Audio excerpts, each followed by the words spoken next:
Thank you for joining us. This is For We Are Many podcast.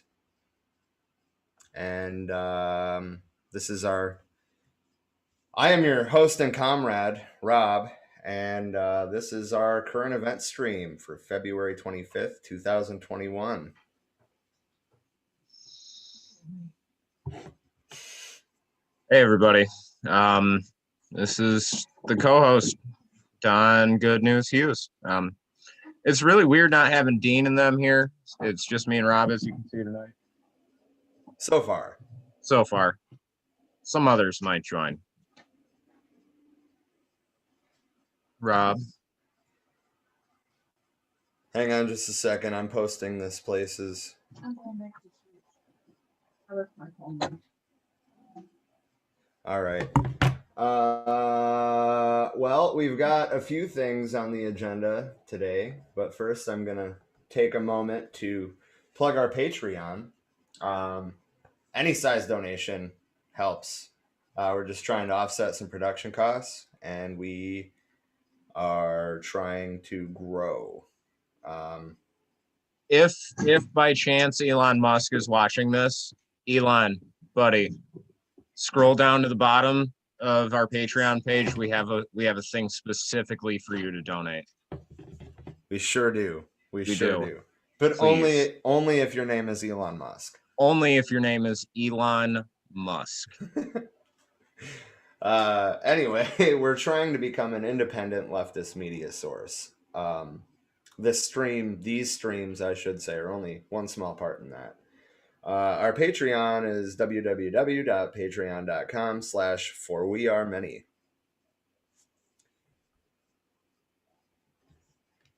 So the first, I don't know why I stopped that, actually. Yeah, we could have just kept it. Our first piece today is about mutual aid. You'll probably notice that's been a recurring theme on this show lately. We are actually working on getting our own mutual aid organization up and running. So if you want to get involved with that, we are having a mutual aid organizing workshop. Even if you don't want to organize with us, we are hosting a mutual aid organizing workshop on Monday, March 8th. Ron is already in the comments.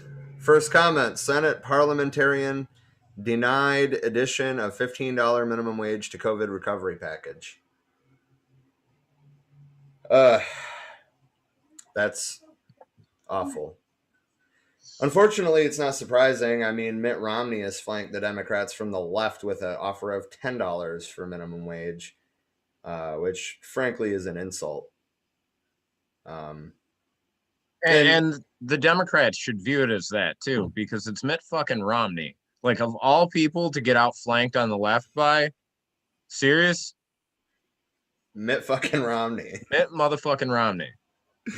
It's Mom Jeans himself. And the Mr. Fantastic face. Yeah, you knew. Yeah. So rich and white.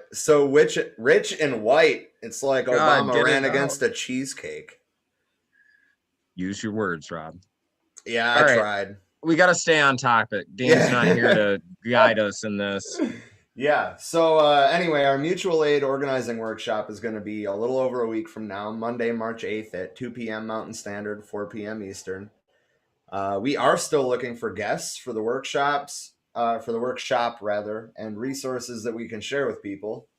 If anyone wants to get involved, post in the For We Are Many mutual aid organizing group, or message the For We Are Many social media pages. We are on a bunch of them. So whatever you're on, if you're seeing this, then we're on that platform. So just reach out. We are currently ramping up our own efforts to create a mutual aid network involving preferably existing and new groups. We'll see how it grows, but so far, a lot of what we've been doing is plugging existing groups until we get mobilized. But we want to have groups wherever we have supporters, wherever we have viewers. Capitalism isn't going to end itself or rein itself in. It's on us to show that a better world is necessary. While we're still on mutual aid, Texas. If you were at our stream on Monday, you saw that we had an interview with Brandon from Cooperation Denton. He will probably be back for our mutual aid organizing workshop. Hopefully, he was an extremely great guest. But we today uploaded that video to. Today we uploaded that video to YouTube and to Facebook, and we put some shorter clips on Instagram and TikTok. If you haven't seen that interview, you can check it out as its own thing. It's on Facebook, it's on YouTube, it's there. Anyway, back to the story. So when the massive winter storm hit Texas last week, University of Texas at Austin student Sam Miles noticed that there seemed to be a lot of need expressed on social media that got lost in the void because there wasn't a centralized system for keeping track of requests. Miles decided to use her large Twitter presence to help. She created a Google form to track what individuals needed what and who could fulfill the requests. What started as an oatmeal drive to give warm breakfast to people on campus and in other parts of Austin grew to include paying for hotel rooms and cooking meals for delivery at a campus co-op one night. Some students even offered their apartments to strangers to help them escape the cold.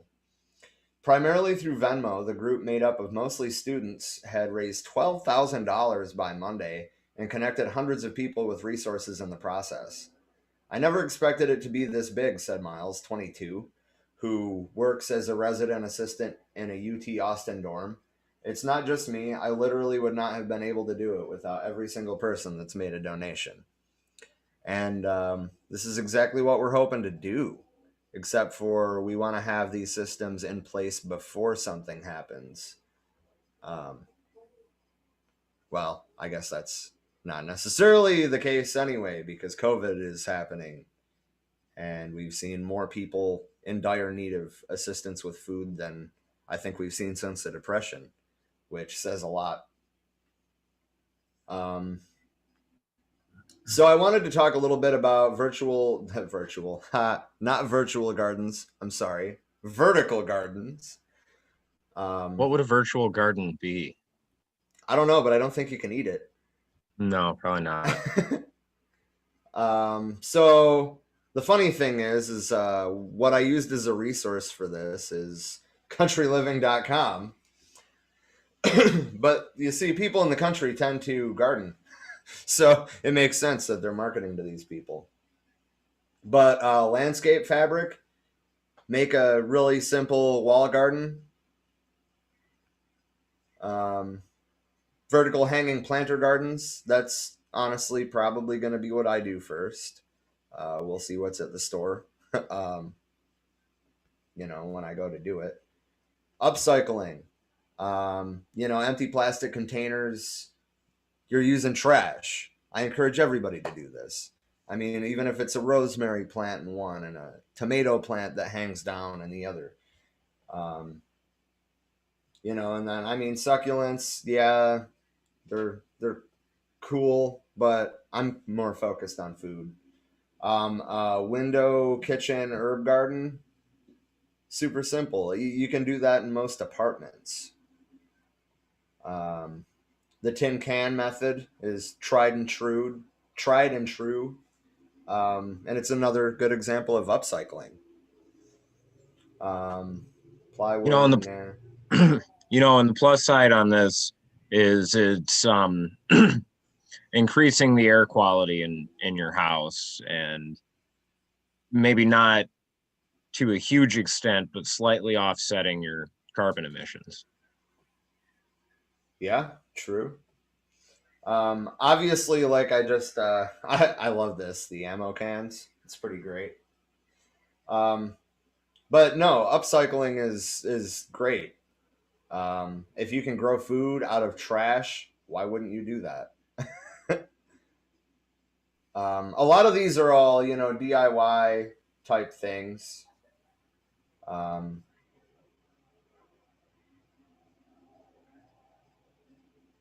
Wall gardens, I already brought up, but another method for herb gardens. I'm going to drop this link in the comments here in a second. Once I'm done going through all these hanging planters, I thought about making something like this. That'd be stupid simple. It's 5 planks with, holes. Use pallets. That's really efficient. Another form of upcycling. You can find trash pallets anywhere. Stack crates.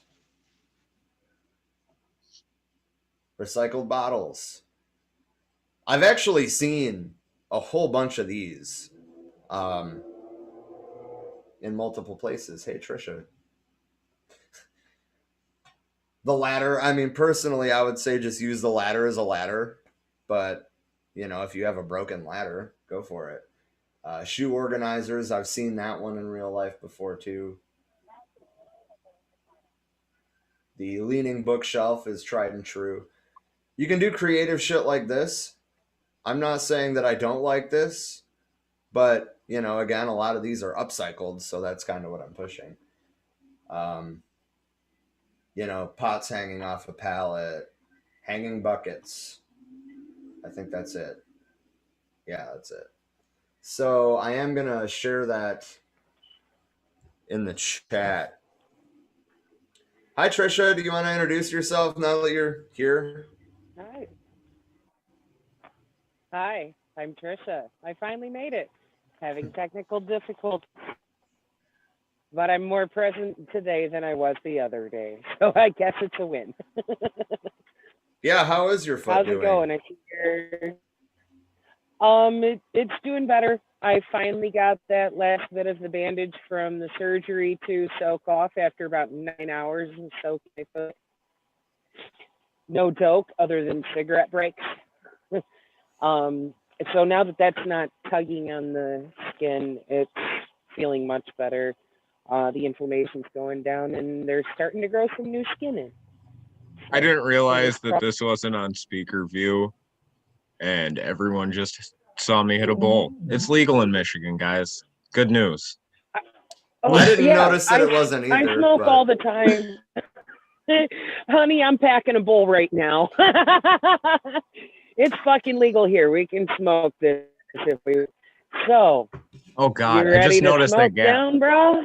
Yeah, bro. It's legal here too. I'm just. Hey, hey, actually, that is some good Right. news, and I know it's not my segment yet, but before I forget, a majority of states, we keep getting more states to legalize. They'll have to talk about it in Congress.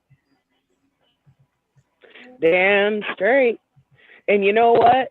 It might not be that segment yet, but news is welcome to bring in some good news at any point in time. Indeed. So our second segment for today is Black History. We've been trying to put lesser known facts about Black history into these things, generally. I lived in Detroit for a while, so I've heard some firsthand perspective on the riots of 1967, and that's what I went for today. I wanna just put a disclaimer out there. This is by no means the only racially motivated rioting in the 1960s, but to my knowledge, the Detroit riots were among the largest and resulted in 43 deaths. So probably the most deadly as well.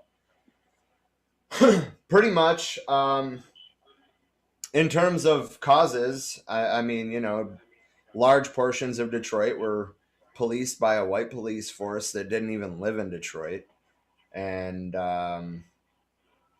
they were known for being brutal and aggressive, and people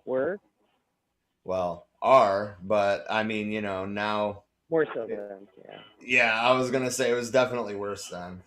Anyway, the point is, we have a video, and I wanted to have a commentary on what caused it, which I was just bringing up was largely due to the police force, but also the city government was primarily white.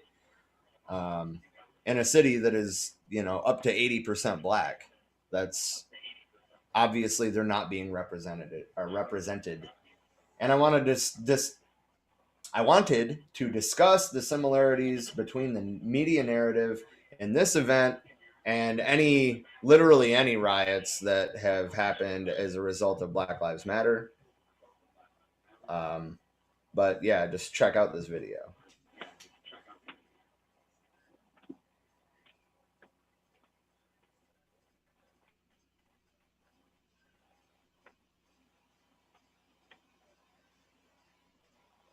Look at all that smoke.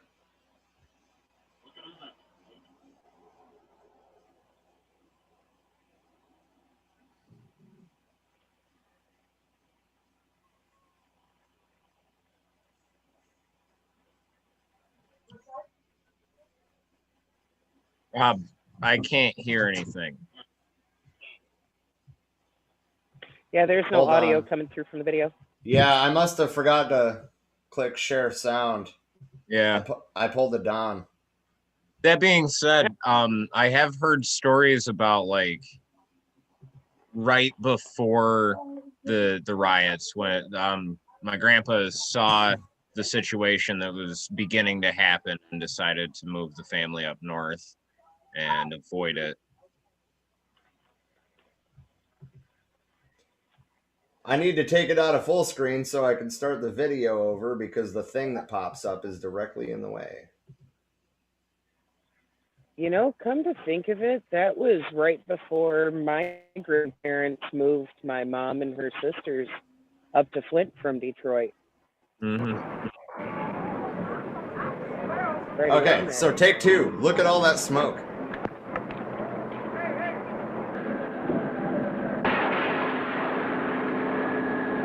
As Governor of the State of Michigan, I do hereby officially request the immediate deployment of federal troops into Michigan to assist state and local authorities in reestablishing law and order in the city of Detroit. I am joined in this request by Jerome P.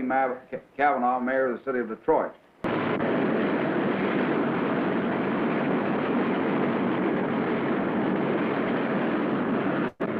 We're here at the request of Governor Romney. We're about to go downtown and meet with him and with Mayor Kavanaugh and to discuss such specific plans for support and assistance as may be required. Law and order have broken down in Detroit, Michigan. Pillage, looting, murder, and arson have nothing to do with civil rights. Doesn't this narrative sound Every time. fucking familiar? Every fucking time. It's been kicking that same dead horse for decades.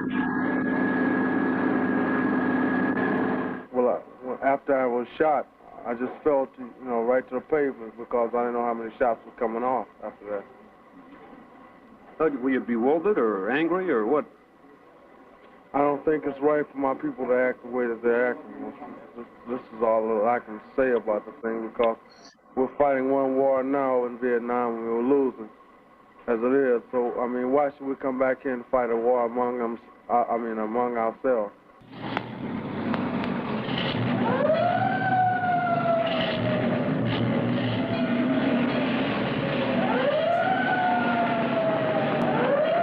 So I'm just gonna go ahead and cut it there, but you get the point. The media narrative has not changed in 50-something years. No. And it's I guess disturbing. I didn't realize like how closely the narrative has stayed as far as riots go since the 60s. I guess I didn't realize. So Well, they want to say that. Yeah, really. They've been towing that line for decades. They want to discredit anything that threatens their bottom line, their profits. And when people start trashing businesses and burning them because they're going, hey, fuck this shit, lives matter more than these objects do. These people are all got the panties up in a bunch. Like, we can't be burning the stores. No, we can't. Accurate. Accurate. So, the next segment is COVID-19, and I'm not gonna dive deep into this at all because, well, I'm not Dean. This is usually his forte. He makes predictions about it and shit. I saw that we passed 500,000. Yeah, actually, Dean had briefly discussed that on Monday because we passed the 500,000 mark on Monday. But Biden gave a speech about it Monday night, probably during our stream, actually. And of course, it was all showmanship. It was, we must resist becoming numb, he says, as he lit 500,000 candles in front of the White House in memorial. That's a whole lot of candles for somebody that owes me $2,000 fucking dollars. Yeah, I was Right? just about to say that. Sorry. I see you, Sleepy Joe, sleeping on them fucking checks, huh? Oh man. Right, talking about if we get the Democrats in office, then we'll be sending out $2,000 checks immediately. No, I'm sorry. 1,800. Oh. Oh wait, no, 16. Oh fuck, 14. Okay. Well, okay. 14. We'll do 14, but we gotta make sure that you deserve it first.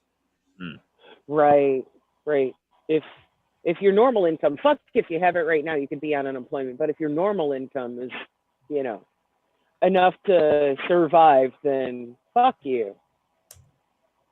So I was gonna bring up this 1.3 acres site that Dean usually does, but it's a not fantastic loading. site. It is, but it's not loading. I don't know if it's my internet. I don't know. Things have been running slow on my end and fucking up too. So could just be the internet today. Yeah, it could be. It's trying to Could load. be. Mine's been kind of slow. Like my 4G keeps cutting in and out here, so. Well, there've been a lot of places getting hacked lately. Like the Federal Reserve got hacked. I believe got hacked and shut down. I forget what day that was. I think yesterday. And then today, there was a school in Michigan got hacked, and the hackers were holding personal information hostage for money from the principal. That's disgusting. Wait, time out. Hold on. Repeat that. High school principal. Like, I understand A school Reserve, but a school? A school in Michigan got hacked. I read about it today. A school in Michigan got hacked, and the hackers were holding personal information hostage for money from the principal or superintendent. Now, our total death count is over 520,000. Jesus. Yeah. Hey, that recovered number is pretty cool, though. Yeah. Over 19 million. We had 2,300 new deaths today. And almost 77,000 new cases. That's depressing. That's still on a downward trend, though, I think. I honestly, a couple weeks ago, I think it was around 3,000 deaths a day, but still. Well, yeah, but I mean, earlier this week, it was trending way lower than it is now. That's why all these numbers are red. It's not because, it's more than it was 2 weeks ago. It's because it's more than it was yesterday. So, I mean, if we're going into a third wave already, that's not good. I'm not going to say that one day's results imply that. I don't know enough about it to imply that. But I just want to take this opportunity, I guess, to say, wear your fucking masks. Try not to congregate in groups. Don't go to shows. Even if you have the vaccine, you can still transmit the virus. Just don't be stupid.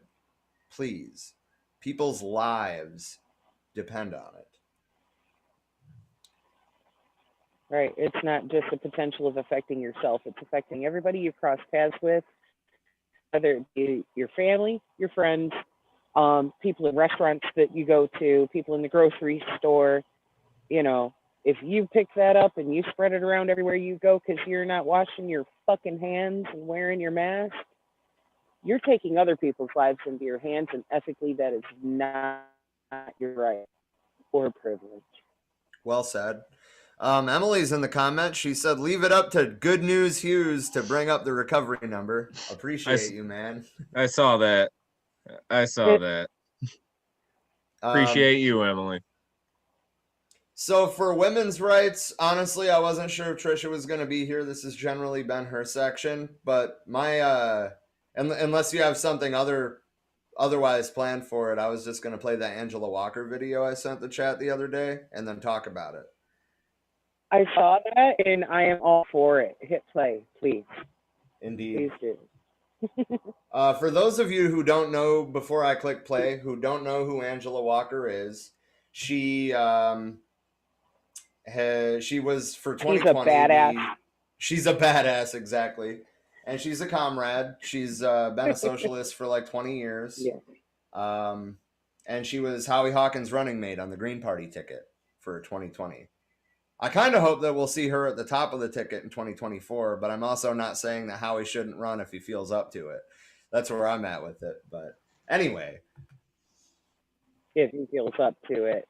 He picks things up and he puts them down. Evening. He's going to be VP for 30 years. Green Party vice presidential nominee for 2020. Can you hear it all right? Also the vice presidential nominee for the Socialist Party of the USA.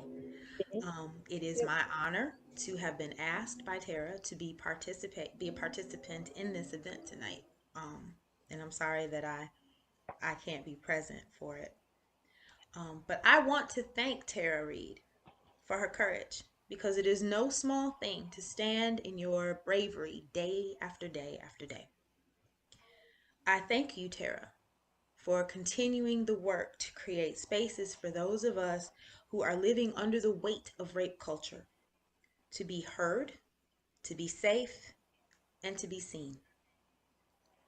It is my honor to be a small part of this utterly necessary event. I say that rape culture is a weight because it is. Wikipedia defines rape culture as a sociological concept for a setting in which rape is pervasive and normalized due to societal attitudes about gender and sexuality. There is a lot I can say about this, but I'm going to keep it pithy. To move about the world with this awareness that because you are viewed as less than or somehow weaker, you're fair game to be preyed on, that's very heavy to hold. And I know that everyone who is participating in and sharing this event this evening knows intimately what I am saying. I am thinking of the mosaic of strategies we create to go about our business safely and project that we are no one's prey. The keys clenched between the fingers, the headphones turned up whenever we have to take the train or the bus, the sending out of angry, don't try me energy 5 feet ahead of us, the mean mugging in all public spaces so folks know, stay back. And all the while we are hoping it will be enough. I do these things. Y'all do these things. It's exhausting, it's demeaning, and it's heavy.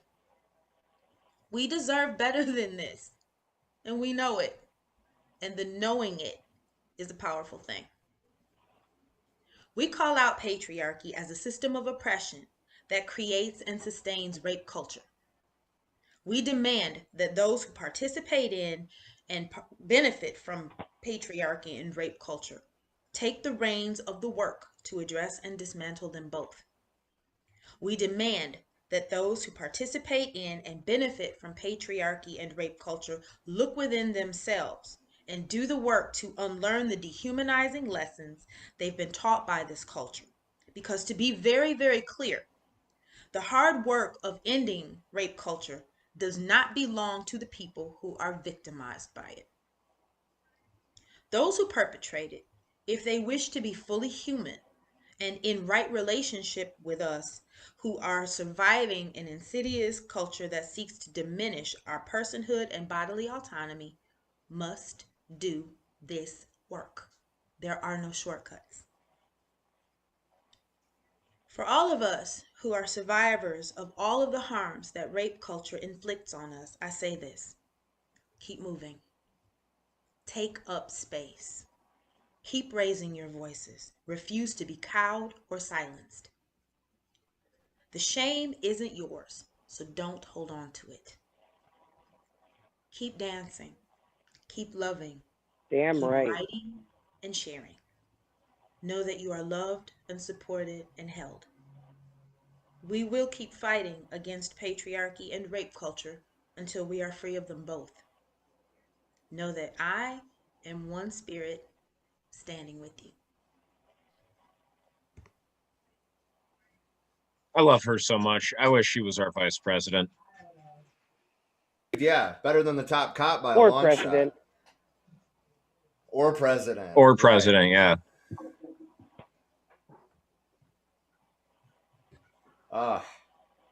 Man, so Precisely who Trisha, we I'm need. obviously going to let you go first on what you want to say. Well, first, I couldn't have said it better myself. It probably just would have had more fucks in there. A bunch of fucks in. But, you know, it's one of those things. She hits the nail on the head there of we really are capable of doing better, and a lot of people need to take a hard look in the fucking mirror. Whether it's men who hold those ideals or women who impose them on themselves with internalized fucking misogyny and help uphold the patriarchy. We need to move past that archaic bullshit. It has no place in today's society. Well said. Thank you. Well said. Much Do you have like, any thoughts? I mean, ultimately, I just want to reiterate, I guess, what she said. We can't get past this if we're not all going to put in the work. So it's not a women's issue. It's not, well, I mean, it is a women's issue, but it shouldn't be a women's issue. It Not should be solely. It's a human issue. right. Yeah, it is. It is a human issue. It can't be. Okay, you know, I'm not going to deny there are cases where, you know, these types of abuses happen to men and other non-men as well, but the majority of the rape cases out there are women, and forever women have been treated, and other non-men, like it is our fucking responsibility to resolve the problem. No, the people who are enacting these behaviors need to address themselves. We can't fix them. Only they can fix themselves. And stop treating other people like they're less than fucking human. I don't give a fuck what shape the genitals in your pants are. You're a human being. Should be treated as such. Sexual violence is one of those things. I've said it before. I'll say it again. It kills part of your soul. Yeah. That is one of the things that is horrific to experience in life. That's not something we should still be living with. That's troglodyte shit. That's caveman shit from, you know, it's archaic. Why do we even still have patriarchal shit running the world? I don't get it. We are half of the population. This shit was imposed in order to subjugate half the population because that makes the rest of them easier to control too. It's really easy to steer the narrative there of how the world works. If you're telling all of the men that they are in power and literally legally in so many places across the world making it where women had no power over their own lives, over who they marry, over, you know, whether they have a life of their own, you know. we can do better. That has no place in society anymore. We know that it's wrong. We're fully fucking aware, at least many of us.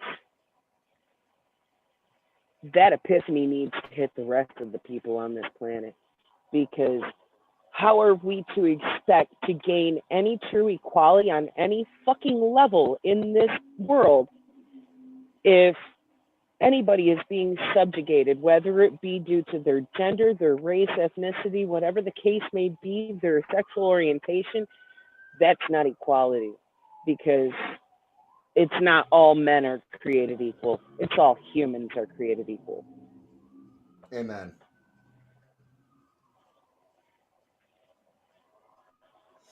All right, so do you have anything to add, Don? Nah, Trisha said it, man.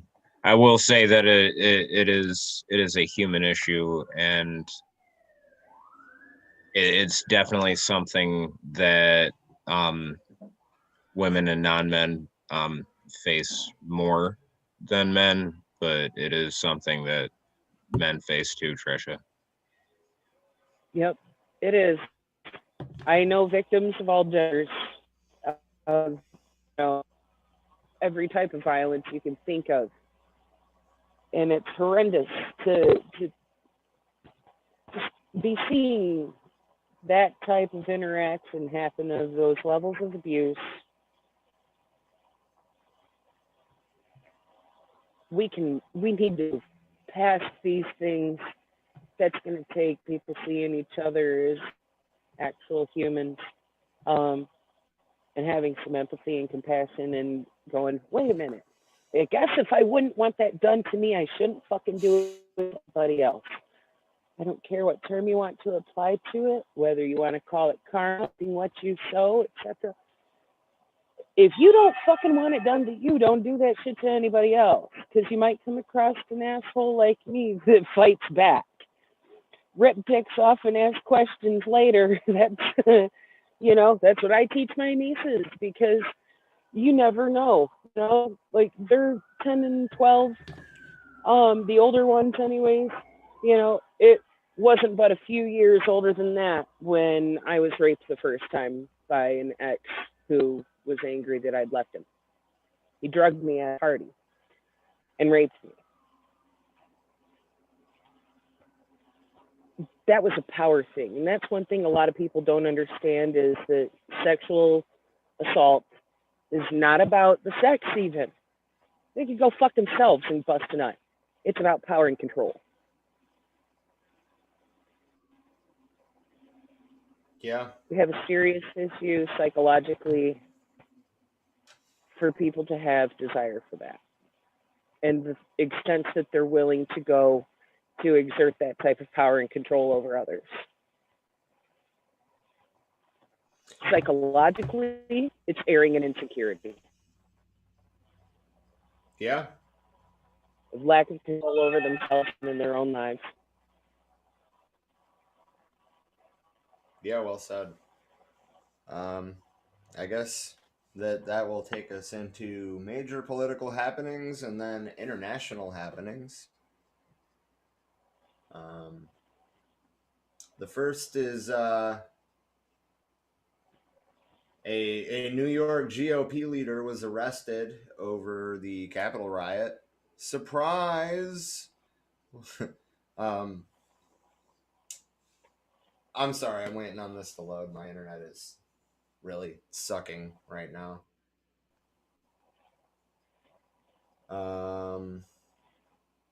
So the FBI was tipped off about Philip Griot by two people who have known him for a long time. He was a self-styled savior of the GOP. He called himself the Republican Messiah. If that doesn't say anything about this The guy. what? Oh, The what?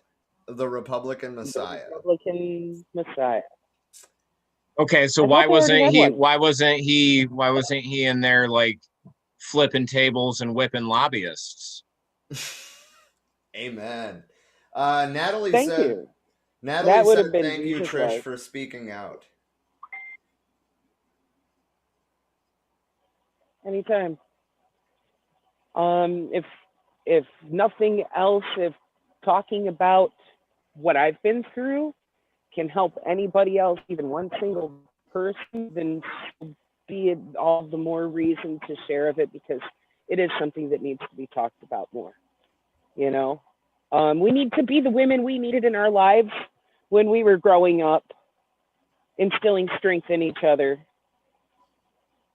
And we need to raise our sons better and our daughters better, and we can do so much better. I digress. I'm gonna hit this goal, but thank you, Natalie. That's fine. So Philip Griot, I mean, I guess I haven't seen a picture of this guy yet, so I'm saying the two L's like, you know, like a Y, but it might be Grillo. This might be just some weird white guy. He's almost got to be white, right? Anyway, so he is listed as the Republican Party's leader in the 24th Assembly District in Queens. He is facing charges of unlawful entry and attempting to obstruct congressional proceedings after two witnesses tipped off the FBI based on a jacket seen in CNN footage with the logo of the Knights of Columbus group in Queens. On his Facebook page, Mr. Griot describes himself as the Republican Messiah. Republican State Committeeman, 24th Assembly District, Queens, New York, President Trump's hometown district. His mother said, "I'm truly upset."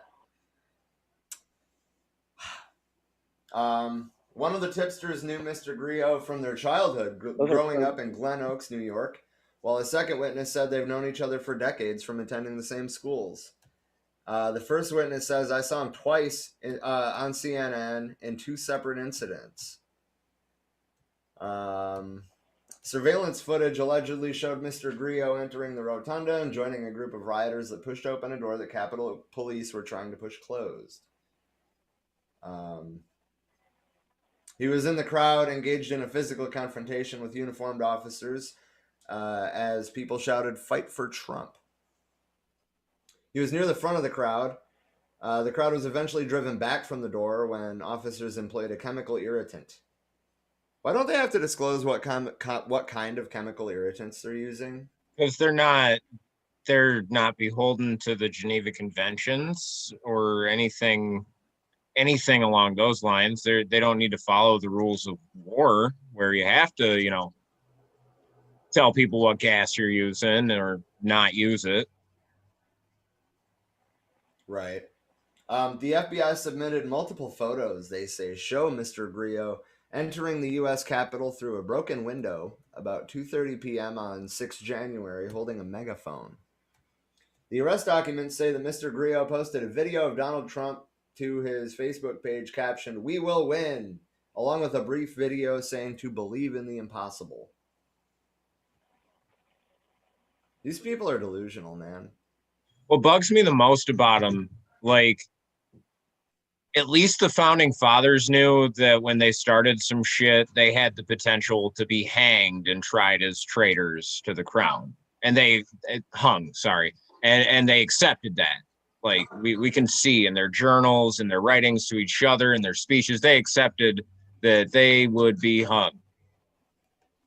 So I had a story about the Senate postponing the vote on Nero Tandon's confirmation amid opposition, but it was a live updates thing, and now it's talking about how Biden signed an order to protect U.S. supply lines as Moderna announces progress on vaccine updates. The order aims to prepare for future crises similar to the pandemic. Moderna sends the National Institute of Health a batch that targets the variant identified in South Africa. Pfizer is also working on a booster shot, like Fauci was talking about a week ago. I'm glad he can talk to the press again. Now we're not surprised when shit like this happens. We know. Yeah. Biden was here in Michigan recently touring one of the places they're making the vaccine. Yeah, so actually, since you brought that up, I'm just going to talk a little bit of shit because he was in Michigan instead of in Texas. Yeah, we're used to the cold. It does this every year. Right. The Senate postponed the vote on Nero Tandon's confirmation. The senators want more time to consider the nomination. A senior aide on the Senate Budget Committee told CNN its hearing also postponed, and that Chairman Senator Bernie Sanders, oh man, Chairman Bernie Sanders sounds pretty cool, doesn't it? You should have heard Lindsey Really Graham. You should have heard Lindsey Graham trying to be as nice and polite as he could to Chairman Bernie Sanders today. Oh man. I mean, I'm also like thinking, you know, like in a straight up Marxist Leninist Communist Party, you know, the chairman is the guy in charge. And that's like Chairman Mao, but Chairman Bernie. I'm sorry, too far? Maybe too far. We'll find out. Yeah, well, I might be the only one that thinks it's a little too far. I'll stop. I will say this. I think at least if Bernie were to gain that much power as Mao did, he wouldn't end up abusing that power. Like he's You can't say that. He was 40, 50 years ago. You cannot say that, Trish. I don't think he would. I would That's tend my to agree, opinion. but we have no way of knowing. Anyway, I don't think he would end up turning into a tyrant and forgetting to follow his own teachings. But Chairman Sanders has obviously clashed with Tandon in the past. She tried everything she could to stop his presidential runs. And now all those tweets are deleted, mind you, because now she needs Chairman Sanders' approval. I'm so sad the one about Cruz having less heart than a vampire had to go. That one should have been kept. It's true. I know, right? So Guys. Chairman Sanders personally informed Tandon on the phone about the committee's plan to postpone the vote. Yeah. I can only imagine like the tone that was said with. But anyway, you were saying? I was just gonna say, if you haven't watched it yet, watch that video of the mariachi band playing outside of Ted Cruz's house. It's beautiful. It'll bring you a laugh, and these are laugh or cry times, as Dean says. True. Wait, I missed that. He got trolled by mariachi players.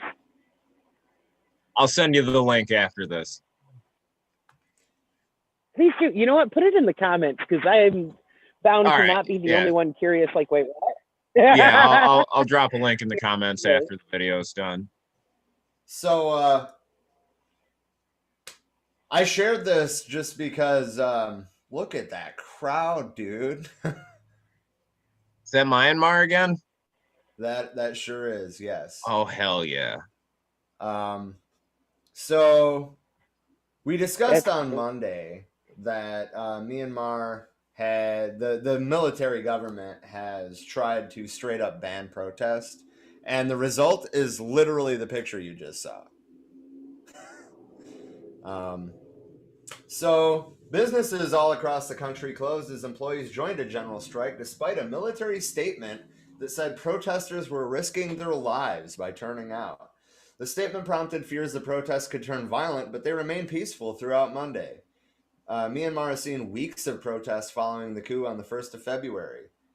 Military leaders overthrew the elected government and have placed the leader under house arrest, charging her with possessing illegal walkie-talkies, you believe this shit? And violating the country's natural disaster law. Protesters are demanding an end to the military's rule and want Miss San Suu Kyi, I don't know, along with senior members of her National League for Democracy party. We don't want the junta, we want democracy. We want to create our own future, one protester whose name I cannot even come close to pronouncing told the Reuters news agency in Yangon. A statement from the military, carried on state-run broadcasters, said that protesters were now inciting the people, especially emotional teenagers and youths, to a confrontational path where they will suffer the loss of life. It also cautioned people against riot and anarchy. The warning prompted Facebook to remove the broadcaster's pages for violating its violence and incitement policies. Damn. I'm just gonna go ahead and re-hit this share button because you know, this kind of looks like it could be at an Occupy protest. Right? I mean, shit. It reminds me Right, of looks you, pretty you remember.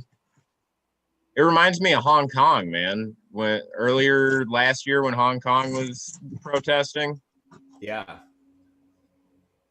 So I mean, these pictures No, are all. I don't see any. The fact that they're threatening them about, oh, don't you riot or, you know, anarchy, these look like peaceful protesters to me. I don't see no fights breaking out. I see people holding signs and speaking their piece, which is their absolute right. Ooh, a time lapse video. I love these things. Just your excitement there in your voice. Man, look at how many people are there. That's what's up.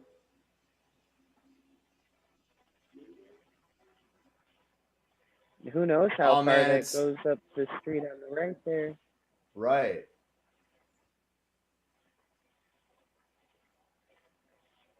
Anyway, so I wonder how many people. I really wonder too. So on that same note, experts are fearing a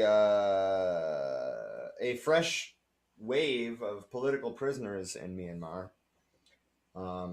which I think that us on this stream at least could probably agree that we need to release all political prisoners anywhere.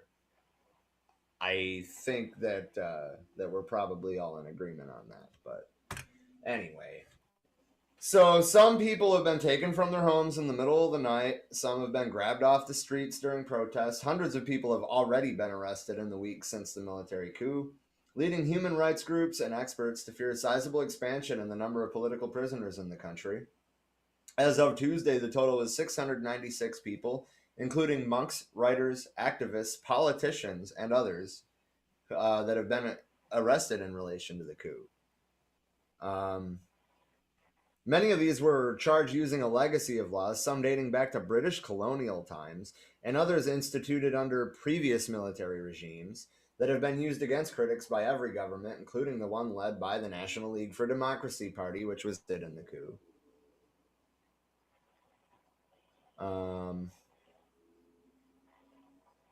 So basically, and I mean, I don't know a whole lot about the situation in Myanmar prior to the coup, but I'm willing to bet that the National League of Democracy was not a great organization either. And Ronan Lee, who is a visiting scholar at Queen Mary University of London's International State Crime Initiative, said the National League for Democracy was comfortable leaving repressive laws on the books because in some instances, they felt they might be able to take advantage of those laws themselves. That's exactly why I was worried about the Patriot Act. Why I was worried about the riders in the National Defense Authorization Act of 2012. It wasn't that I was afraid that Obama was going to use them. I was afraid of what his successors were going to do with them. Anyway. Sorry, I'm watching the live stream as we're doing this, and I, for some reason, focused on the video and not you talking. It was very thrown off for a minute. We have a couple of comments here, both from Natalie. She said, Chairman of the Senate Budget Committee, Bernie Sanders. Yeah. Fuck yeah. She also said, Myanmar knows how to protest, should be inspirational for the progressive leftists. Hell yes, it should. Speaking of inspirational, I don't have a whole lot of news about India because there still seems to be a partial blackout happening there. But Disha Ravi, the climate activist, was granted bail 10 days after being detained over the farmer protests. That being said, she's still being charged, so I'm not trying to say it's a good thing.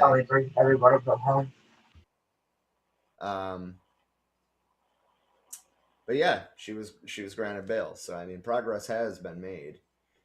And there was a new notice warning protesters in India to disperse. That's the only news I was able to find out of India. Well, at least pertaining to the protests. I love how the international news section always leads into power of a strike. It's I'm great. still doing it with the wrong arm. I'm just going to do it with both arms from now on. Double solidarity. Hell yeah. All the solidarity, brothers. Yes. Yes. Right. So, that move just makes me laugh a little bit because somebody I grew up with who could not fight at all used to do like this, like, you want to go? Hey, Like, man, you're gonna just break because your he's hand. trying to, was it like this? That's it. Precisely. Yes. Big Whoop, Yeah, want to like fight the about it? cartoon. Yeah. God. I So, won't put them on the names or anything, but yeah. So do you guys remember the nurses we discussed on Monday in Massachusetts? I do. They set a date for their strike. So Did they? Yes. That is big news. Yes. About 800 nurses at St. Vincent Hospital in Worcester plan to start the strike at 6 a.m. on March 8th. So, any other nurses that may be listening, you do it. Anyway, 6 a.m. March 8th. The nurses are currently in contract negotiations with Dallas-based Tenet Healthcare, which owns the hospital. Tenet and St. Vincent management refused to heed nurses' call to increase staffing levels. We really feel that staffing is the most important issue, and we've heard nothing about it from management except that staffing is fine. We work at the bedside. It's not fine. That's from Dominique Muldoon, who is one of the striking nurses. The latest contract proposal also includes wage increases between 5 and 22% by the end of 22 and enhanced benefits for part-time nurses. So they're pissed off about one thing, but they're not backing down on anything. That is pretty inspirational as well. Yeah. U.S. universities are They do being not get paid enough for all the people that have to deal with it. Oh, hell no, they don't. You could double their pay, and it's realistically not enough for what they're going through right now. No amount of money is worth what they're going through right now. Right. It's hell. Exactly. U.S. universities are being hit by protests over cuts, tuition, and right to unionize. I'm not going to dive deep enough into this to find out which universities specifically. All I can say is if you're a student or alumni or a teacher, get involved with this. The student debt crisis is exactly that. It's a crisis. Can't get rid of them through bankruptcy. Can't get rid of them through dying. I mean, it's a debt sentence. So I think that student unions and teacher unions organizing together when practical can really combat that. Anybody else got anything to say? Honestly, we need to have socialized higher education across the fucking board. There's some schools around here that are doing so. I think Mott is offering classes for adults who don't already have degrees to be able to attend tuition free. That's something we need to see across the board of that being available, because let's not fucking pretend for one moment that we are actually helping anybody by going, sure, you can go to school if you go into debt for fucking tens of thousands of dollars, hundreds if you're going for like really high level degree like PhD or something, or it's not right to graduate school and enter life immediately in debt for life. To have to pay student loans off for that long. Why? Because they want to keep racking the price of dirt. I don't understand what is so damn expensive about running a college. You sure as shit aren't paying the professors enough. Where the fuck's the money going that you need to charge that much money? A lot of people are paying, $20,000, $30,000 a year.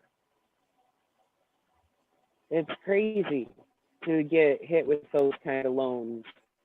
you're not setting anybody up for success if you're setting them up to be, held to a lifetime of debt.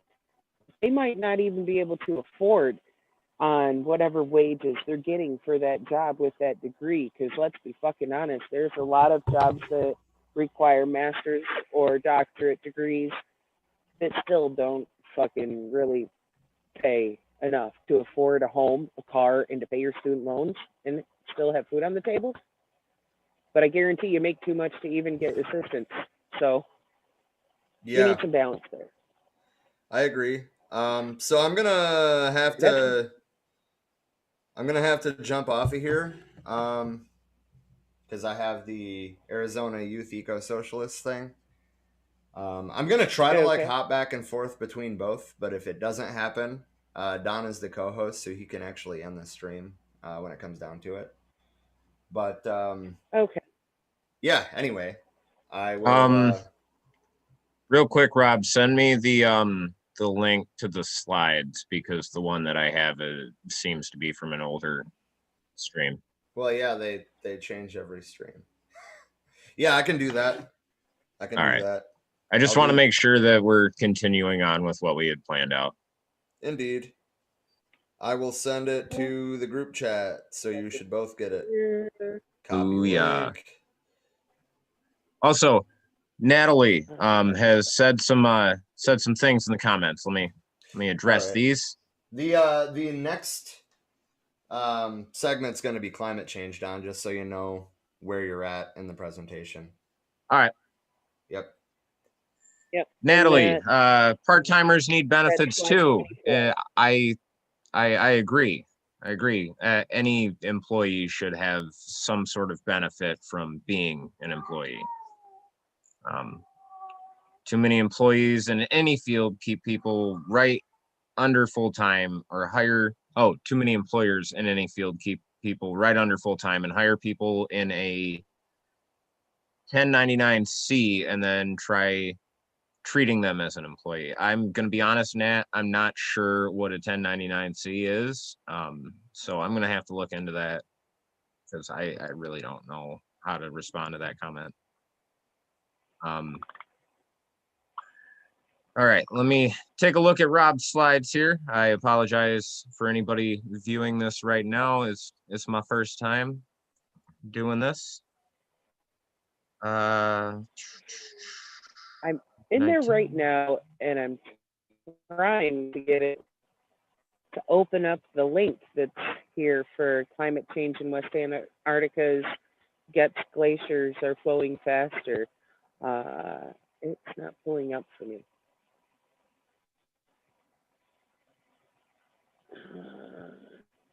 Give me a second. Sorry, people. Learning curve, juggling stuff. Rob normally does this. All right. As Rob said, our next section is climate change. Let's see what he brought for us today.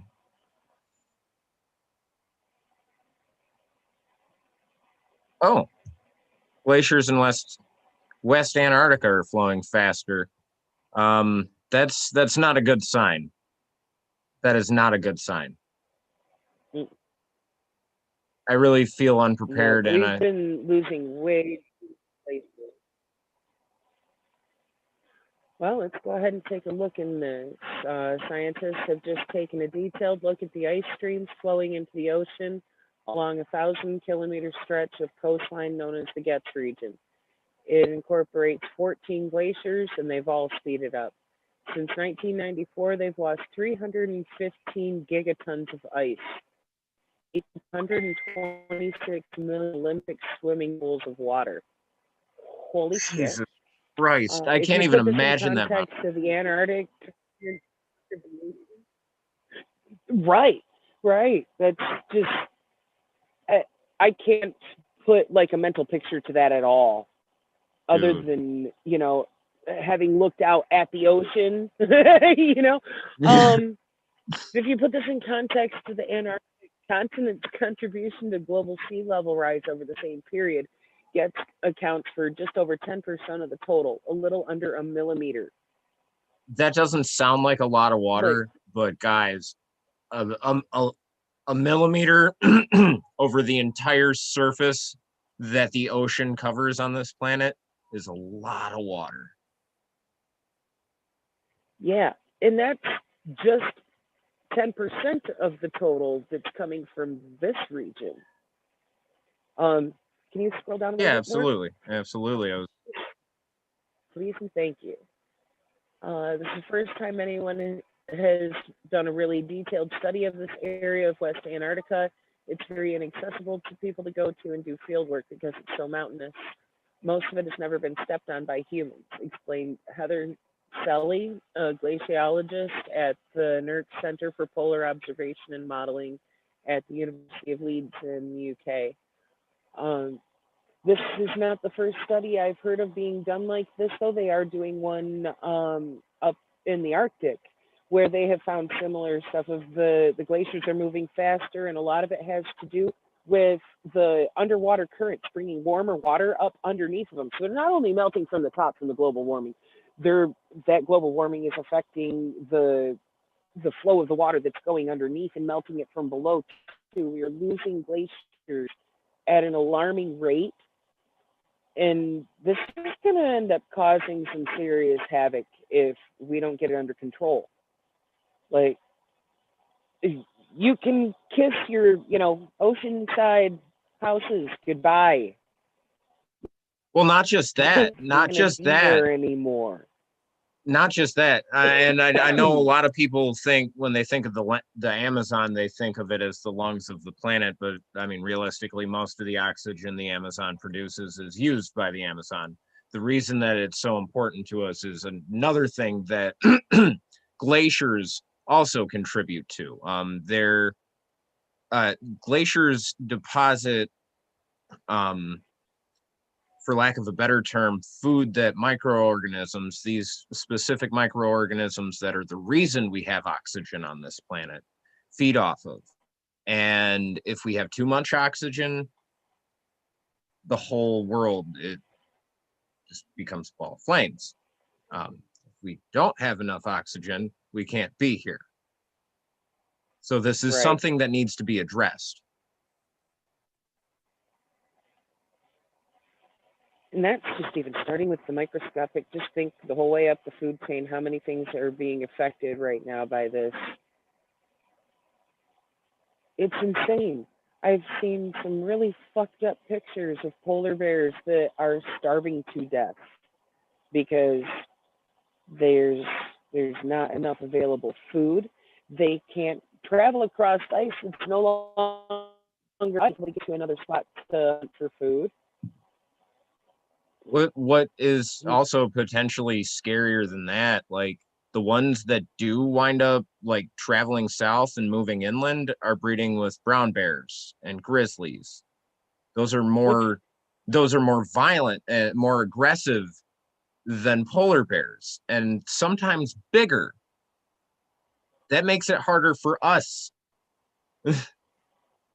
We're only the apex predator because we figured out how to throw rocks. Right. Well, in most situations, if you're actually in the wild, you're definitely not the apex predator, but our egos tell us we are. We have the ability to use weapons, but if you don't get your weapon out of time, you could get eaten. But anyway, so yeah, now the Antarctic is doing the same fucking shit as up in the Arctic. We've got too much warm water flowing through there. You want to go back through that article? We weren't done reading it. I just figured if we were talking, I would stop the screen sharing. Oh, if you want to, sure. There was more there that we could explore. Yeah, absolutely.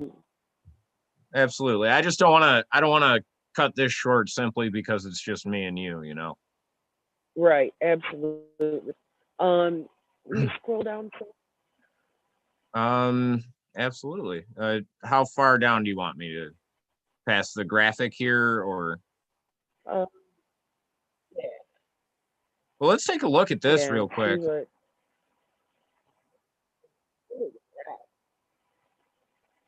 This looks like That's a temperature meters a reading. year. Meters a year? Okay. Yep, Wow. the ice velocity itself. All these red to yellow regions are moving immensely fast. Think about that, 600 meters a year. That's a significant sign of glacial melt. Yeah. That's Yeah. not their normal adjusting because of, temperature changes, that are just normal annual fluctuations. This is insane. 600 meters in a year, that's something that's like very, very observable. And for a glacier, that is unheard of. Maybe a few inches a year, right? Right. That's just crazy to think about, man.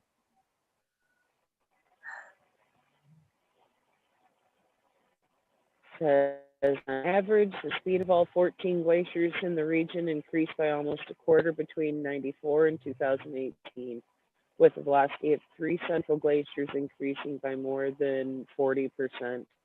One particular ice stream was found to be flowing at 391 meters a year faster in 2018 than it was in 1994, a 59% increase in just 2.5 decades. The probable cause, once again, is what researchers call ocean forcing. Relatively deep ocean water is getting under the glacier's floating fronts and melting them from below. Pierre Dutroux, I don't know, I don't speak French. I hope I didn't destroy that. A study co-author at British Antarctic Survey said, "We know that warmer ocean waters are eroding many of West Antarctica's glaciers, and these new observations demonstrate the impact this is having on the Getz region.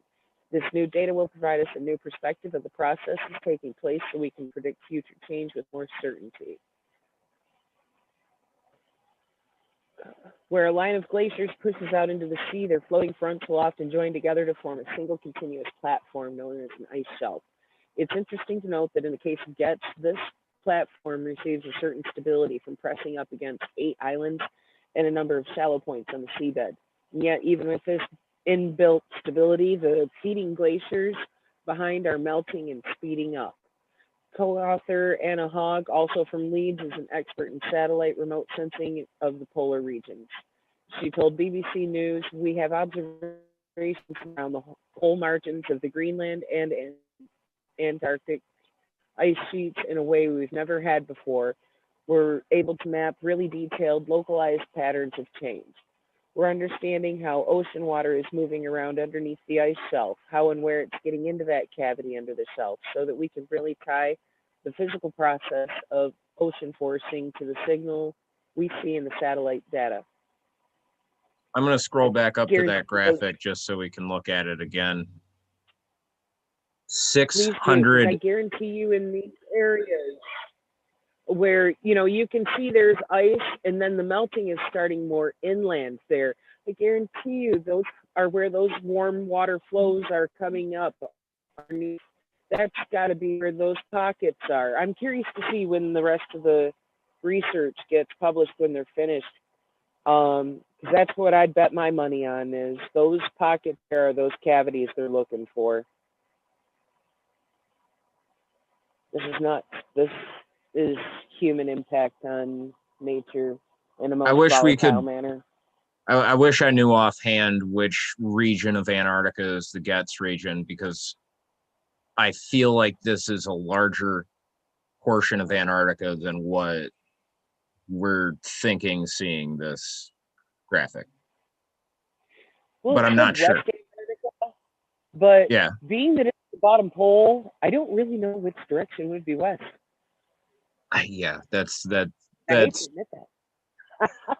That's a topic for a different podcast. For real, like when you're at the dead center of the what precisely would be considered west? Because it seems like every direction, eventually you're going to get north. So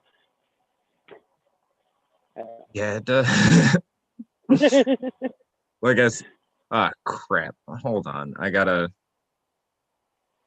messed up the the slides. 1 second. I'm so sorry, guys. Rob's the professional. I'm new at this. I'm just the good news guy. Good news, everyone. It's not that time yet. I'm sorry. Hold on. Our next section is combating fascism. Oh, I love this one. Yeah, I don't know what Rob prepared because I am perpetually unprepared. So we're flying by the seat of our pants here. All right. Combating fascism. Well, he's got a link there for ICNL's U.S. protest law tracker. Talking about protest laws, how they help a fascist agenda. We must deny these laws by any means necessary. It's time for an American spring. And I mean, yes, Rob, I like what you did there. I mean, they're right.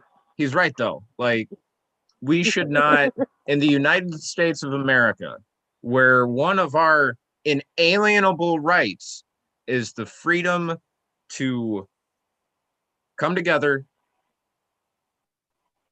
and bitch about what we're pissed off about. And I'm sorry, I'm just going to use layman's terms there. That's what we're allowed to do. We shouldn't have designated areas that we can do that. We should do that. We should be able to do that right in front of the fucking pipelines, right in front of the fucking the stores that fired us because COVID-19, and it was cheaper to fire us than to, pay unemployment. We should be able to do that. Any law that infringes on that is unconstitutional. Fucking A. First Amendment, man.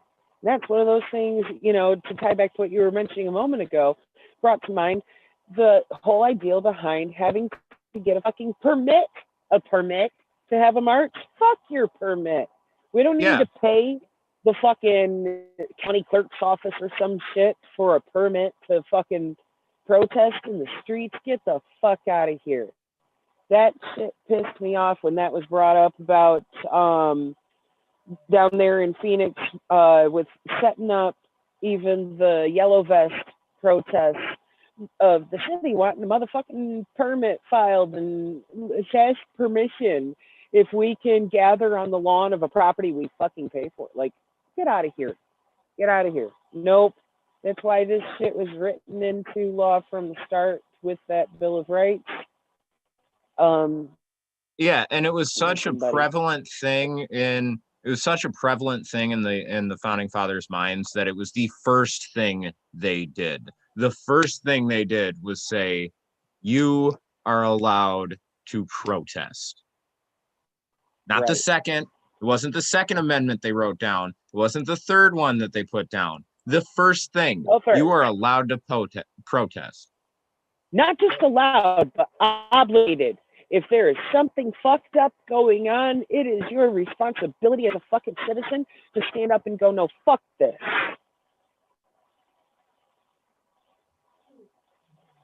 Don't need nobody's permission. It's fucking law. Hi, welcome back, Rob. Well, you came in time for combating fascism. Yeah, you came in to save us, man. Well, I don't know about saving you. I'm gonna have to go again in a second. I'm in Zoom meetings at the same time. I got one right here and one right here. Booyah. So, while you're here, if you'd like to, stand on your soapbox about fighting fascism the way our grandparents did. Punch a Nazi. That's punch a Nazi, yes. It's always what Pop would have wanted.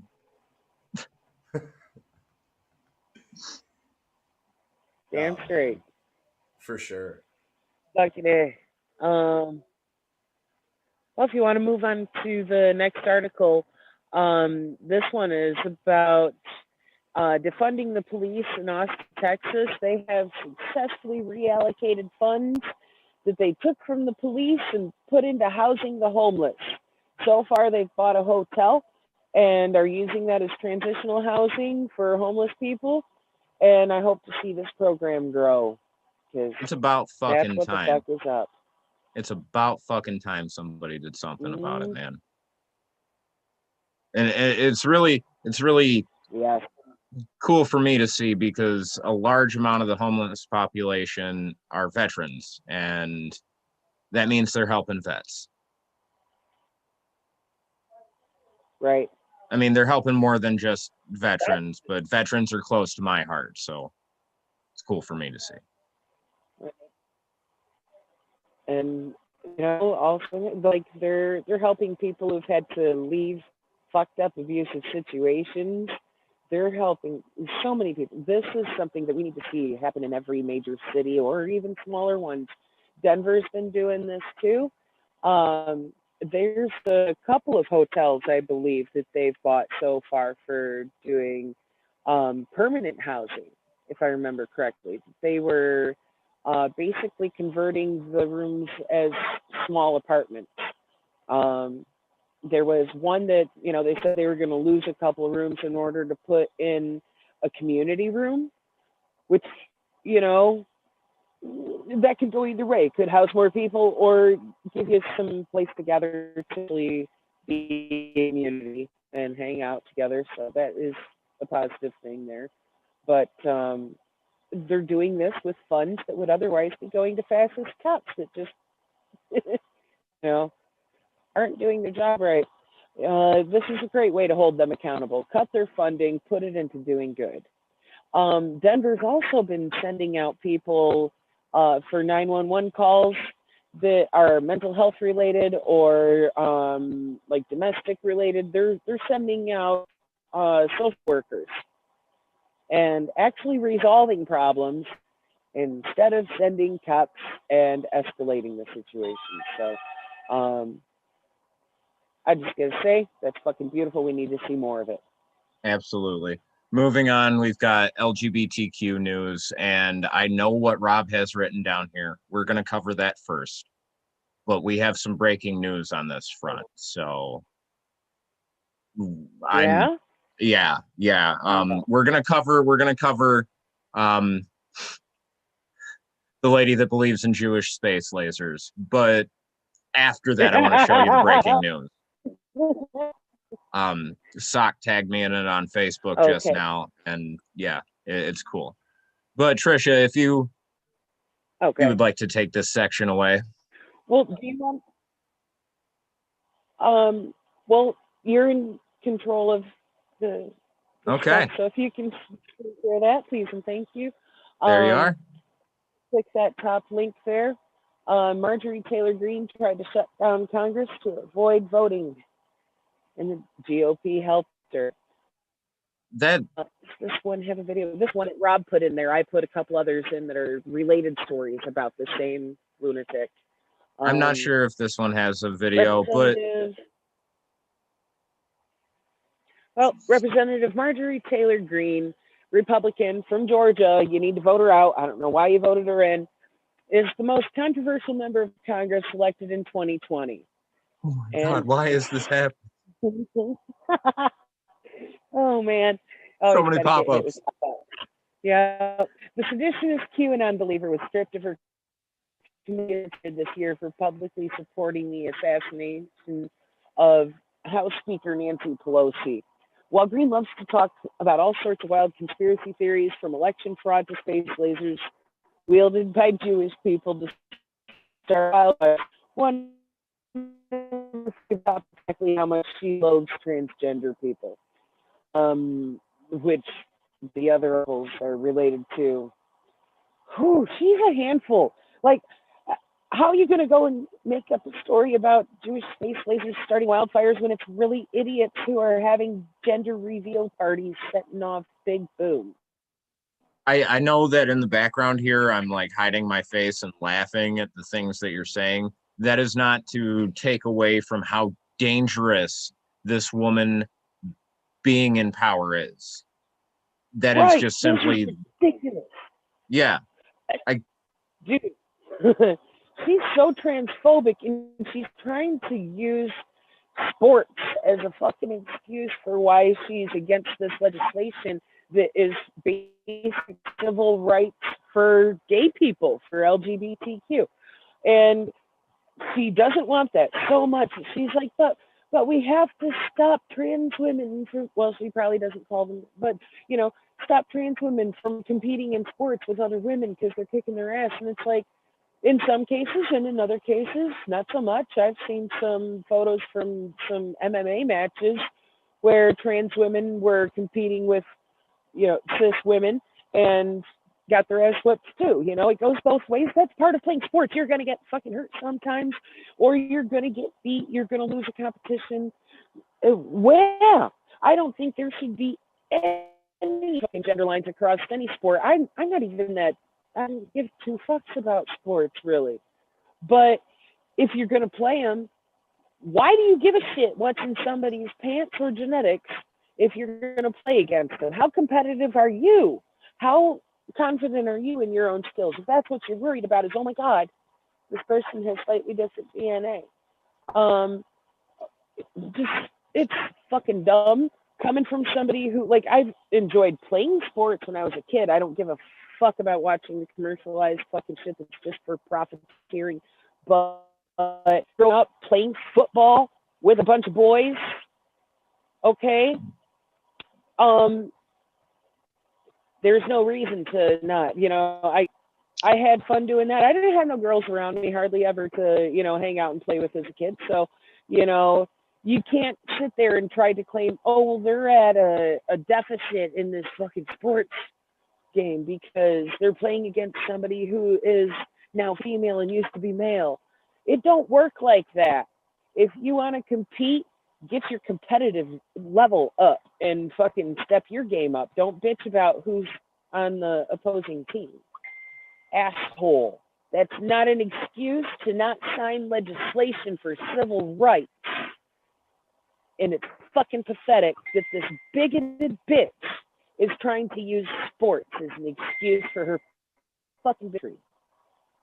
Real quick. She's a horrible excuse for a human being. Go ahead.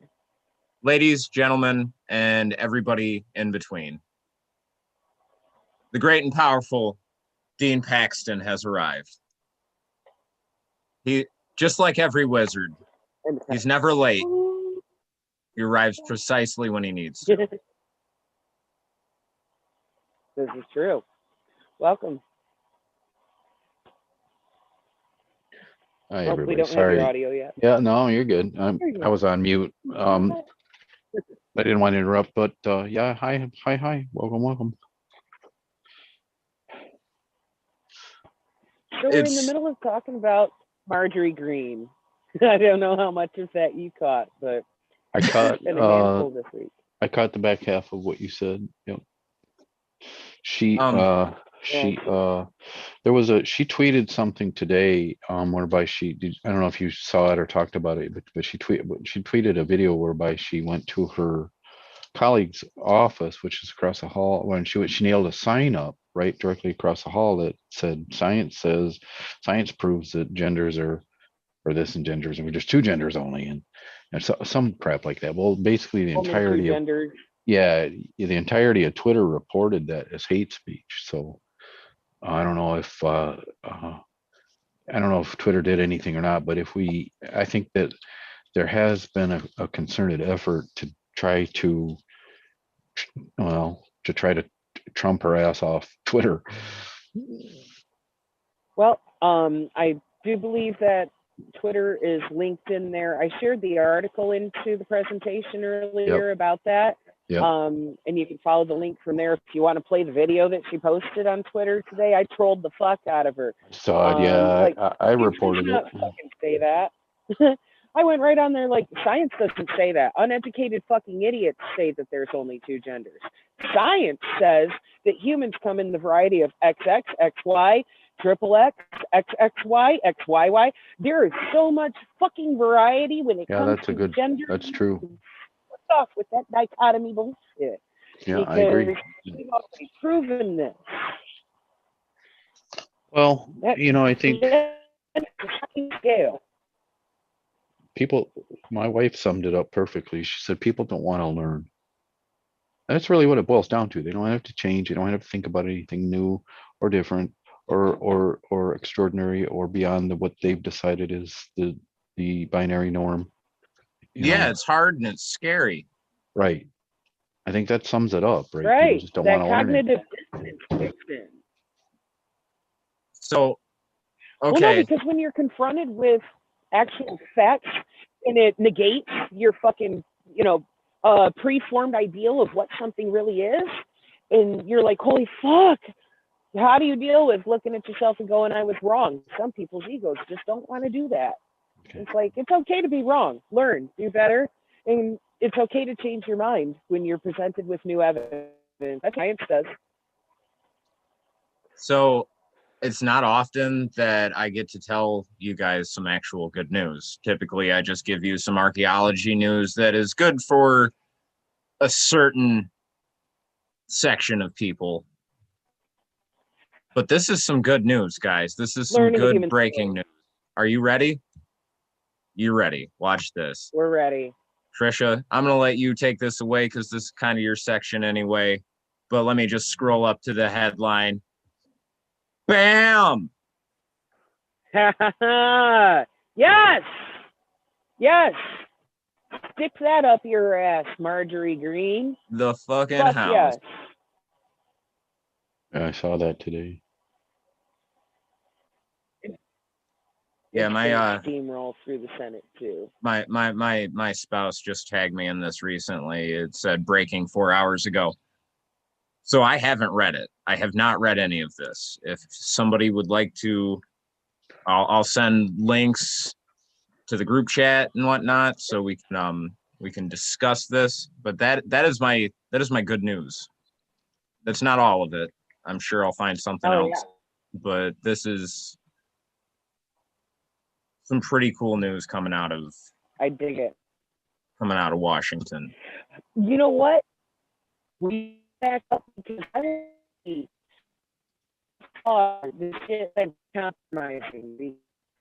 There was Republicans saying that they were only going to vote yes on the bill if it contained basically RFRA laws, the religious freedom bullshit of like, well, we'll let you pass this bill, but only if you give us the right to basically negate it by claiming that our religion is against it. So we're still going to bigot as hard as bigots can bigot. I'm curious. Concessions in there. Do bill. Do we want to read that article? Anchored. Sure. Yeah. I'm curious because I don't know if anybody else has the ability to screen share. I kind of want to keep the next slide up because it reminds me that we have to talk about it. As much as I want to skip what the second drop section it in and that is. Drop the link in the chat and I can share it. Yeah, I already did. Okay. It's in the group chat. Got it. Give me just 1 second. I have to send a quick message and you know how it goes. Yeah, we're all what's the word? Triple multitasking. Yeah. Yeah, we're all stretched pretty thin these days.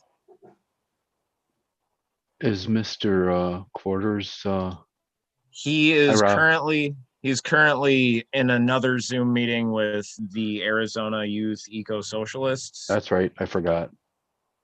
But he's observing. So. Well, I'm observant.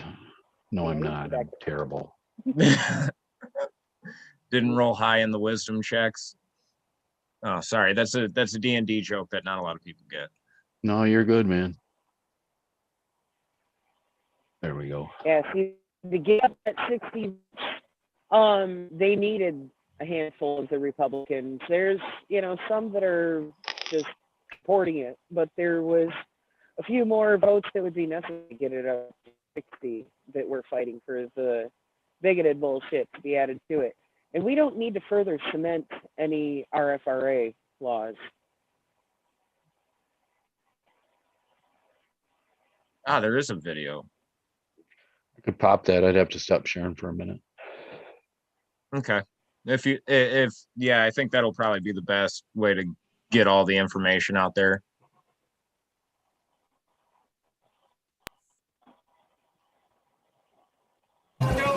It's been a long time coming, but it still has an uncertain road ahead.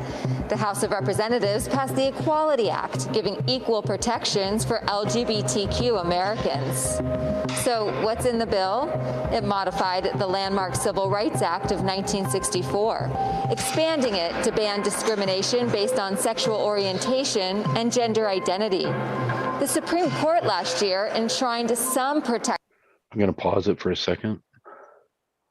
Only because fair use, 30 seconds.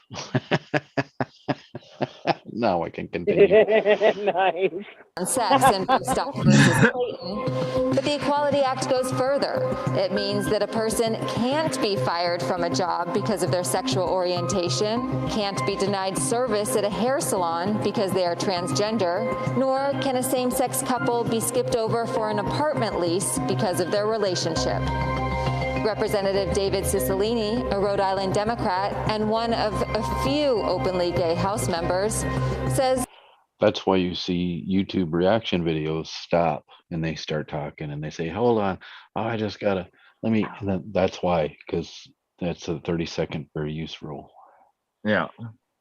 this legislation is long overdue.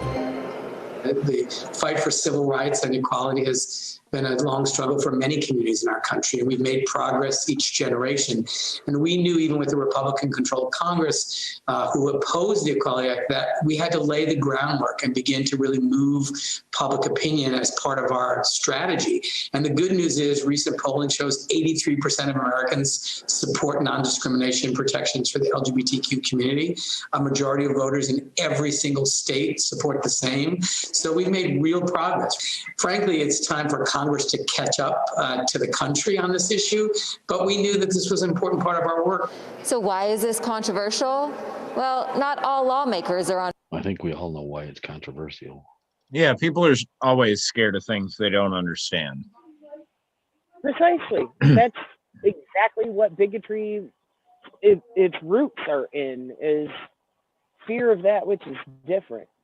I do want to point out one of the pictures that was shown in that video was a person holding a sign that said trans rights are human rights. And Damn right. Damn right. Nobody Yeah. should have to worry about if they're going to get passed up for an interview for an apartment, or if they're going to be able to go to their hair salon that they've been going to forever, or if they're going to be able to cater their wedding because all of the caterers around there attend the same church. No one. Well, so I can go ahead and call the local Chud Bakery here that bakes penis cakes and ask for a gay wedding cake, and they have to make it. Yeah, they do. I doubt it. They probably won't, but I doubt it. I doubt it. Oh man, but it's still I mean, some good I don't news. know. It It's is good progress. news. It is progress. Although I have to say, it has been over 50 years since the notion of the Equal Rights Amendment, and it still hasn't passed. And that's an amendment to the Constitution, which is a completely different struggle. But I'm just saying, to this day, the Equal Rights Amendment has not gained any purchase. In fact, I think it's lost purchase. This is the last. I've said this for many years, and personally, I feel like this is the last bastion.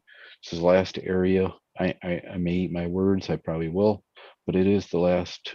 It was for a very long time the last place to where it was okay to hate. I mean, I'm sorry, but as little as 5 years ago, people were telling trans jokes. Yeah. You know? Yeah. I think back on all of the shit I said when I was younger, when I was in the Army, before I, had lived and experienced life, and man. Oh, sure. course. And that's normal, right? That's normal. Go away. Jeez, What's I happening? hate that. Oh, nothing. Oh, That's the thing. Like, I just want that they picture still at all. really don't go far enough because the the bigotry is still going to be there. The prejudice is still going to be there with those people who hold those views. All this really is opening the door for is holding them accountable for doing so. Just like but you hey, would if that's a somebody step, tried man. to fight solely. Huh? That's a step at least. I mean, It is. It's a positive step, but Dean does point out a valid point of like how far is the legislation actually getting anybody when, because this is being added to that act from, what did they say, 67, as part of the civil rights there. The only thing that you can really do is basically do people in court. What we really need to do is change the stinking fucking thinking. Yeah, Goes back to what we and were that discussing earlier of people feeling superior. that's happening, right? That's rapidly happening. I think it's happening. The stinking thinking thing is happening. the reason that I keep trying to point out the good news is because this next portion of our LGBT section, I'm not going to bring up the link. I'm just going to tell you guys about this. And I'm not going to read the article because We can link it for you. we'll It'll be link in the notes. we'll link it in the chat or in the comments. The other day, a mother in Pennsylvania walked into her house, grabbed her rifle, walked upstairs, and shot her 22-year-old daughter, who was supportive of her trans son transitioning and being who he was. Shot her in her sleep. And then she walked downstairs, pointed that same rifle at her 16-year-old son. It misfired the first time. He stood up. He said, "Mom, please no, I'm calling the cops." And she proceeded to point that rifle in his face and pull the trigger not one, but two more times, because he didn't die the first time he got shot in the head. He didn't. He started bleeding out on the floor, and she didn't want him to suffer. She then proceeded to call the police herself and sit out on her front porch covered in her family's blood. Her defense, if you can call it a defense, is that she doesn't remember anything that happened. She wasn't there. She was there, but she didn't come out of it until she was already in police custody. Rob has a comment written here that I'm going to read. I understand the anger behind it. This is not personally my view. I do think that she does need to atone for her fucking sins there, but this is a little heavier handed than I would have put it. This woman better fucking hope she's dead and gone when the revolution comes. An injury to one is an injury to all. I don't disagree with that. Although I would remind everyone that Me neither. mental illness, right? Yeah, I know. And I'm trying, that's why, like I said, I wouldn't have put it as heavy-handed and blatant as my brother did, but No, I 100% agree. That's the sad thing is mental illness or no. I mean, reading this article had me kind of in the same spot that watching the video of those police officers in Arizona killing that guy in the hotel room had me, which is why I'm not screen sharing it right now. I can't. This portion should be covered under a trigger warning. Yeah, I agree. And you're not Don Bad News Hughes. You're Good News Hughes. Yeah. That being said, we're moving on to our next section here. That section is censorship and big tech. We missed one thing. What'd we miss? I'm so sorry. Let me stop screen sharing. we missed Rand Paul going unhinged. Oh, that idiot. Right Jesus above Christ. that article. We missed Rand Paul going unhinged. Nobody missed that. Yes, on a transphobic fucking rant. Now, first of all, when it comes to bottom surgery, that's not happening in teen years and stuff. He tried to call that genital mutilation. And this is about a bill concerning teenagers being able to have access to the meds that will stop puberty setting in so that they have time to figure themselves out. But body changes in manners that is fucking committed, that is harder to work with if you do need to actually have surgery. So these kids, that are asking for these meds to be able to offset puberty by a few years, that's their right. They should be able to do so. And the studies show that when teenagers who are trans are allowed to get these meds, it cuts down on the suicide rate. Because they're not feeling as stuck in the body they don't feel they belong in. And he wants to try to call the bottom surgery that you would get done when you are an adult anyways. Genital mutilation? Sorry, no.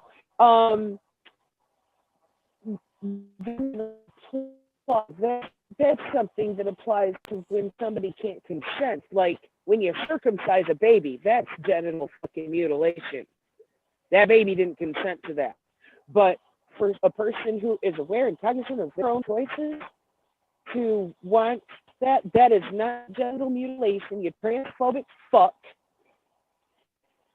That is allowing someone to be who they are, and there shouldn't be any fucking laws touching it. I don't know why they're even considering banning these meds.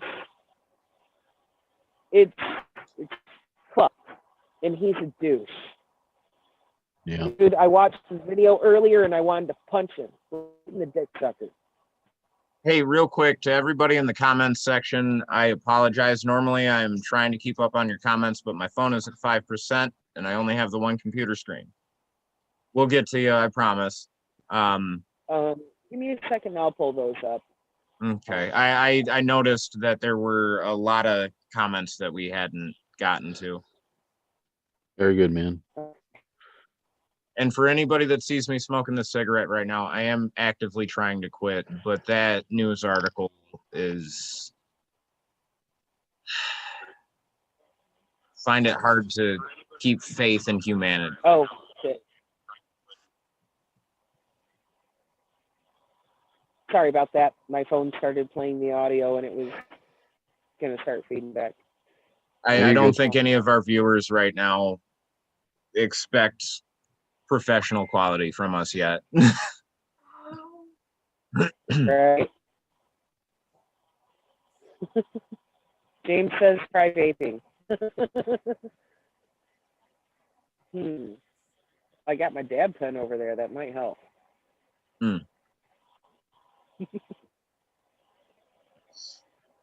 Well, it's either that or the VA is going to give me Chantix, so. Oh, goodness. I'll just warn you, I tried taking Chantix to quit smoking years ago, and it gave me the most horrific fucking nightmares every night. I was getting murdered in my sleep every fucking night. I have been thrown off of buildings, thrown in front of trains, stabbed to death, shot to death, fucking you name it. Chantix. So I don't recommend it, and I understand that everybody has, but it's too common for it to not be something they should, I don't know, maybe be warning people about. Dean Paxton, what do we got in censorship and big tech?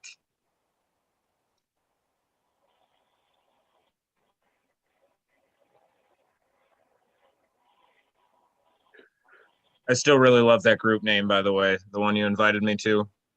Oh yeah, Very nice. yeah. That's a very lefty group that has been literally. You can. The reason I invited the group, a small group here to that, so you could get a window into the kind of like the middle-aged liberals and how Okay. traumatized they are by that 4 years. You know, they're literally in there. You can tell, right? You can Oh yeah, see it. yeah, I can see it. They're not handling things well.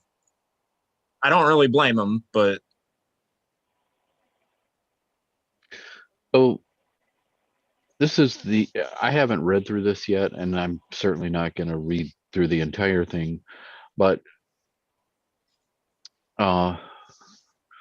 this is a report that details the study of threats to media freedom in the United States, over 150 publicly reported incidents involving journalists. So notice the dates between the date, June 30 and 2016 and February 28th, 2017. This is I had heard about this. I've not read it, but the Trump administration and the position that Trump had, the way that he regarded the press, the way that he belittled the media, particularly when the media reflected things that contradicted his narrative or his views or whatever, and the backlash that created. You know, we all felt like that. We all had that feeling like, okay, this is not cool. What's happening? This business about fake news and the backlash that created, et cetera. We all felt uncomfortable. This documents that. This report kind of what I would call empirically documents not only the cases but examples and the results. So why that's important is we have what I would call as diminishing memories, right? This is an individual who not only benefited from the press, in some cases the press also financially benefited from him, because let's face it, I mean, from basically the start of the race to his election, throughout his entire presidency, even now, it has been the Trump News Network on just about every channel. it really has. They've hauled in millions around the world, if not billions around the world. However, the cost is you can't say things that are contradictory. The other reason that Facebook group that I invited you to was deleted, because these guys would share, oh well, you know, some conservative shared something, Marjorie Taylor Greene shared something. It was something that was the origins are from the right, from that Trump perspective, that the Trump, what is the word, the Trumpization, I forgot, somebody coined it, the Trumpified perspective of the right, something hateful, something controversial, something intentionally provocative, and they would share that as an example. Look what these guys are saying, and it would get struck down by Facebook's AI censor.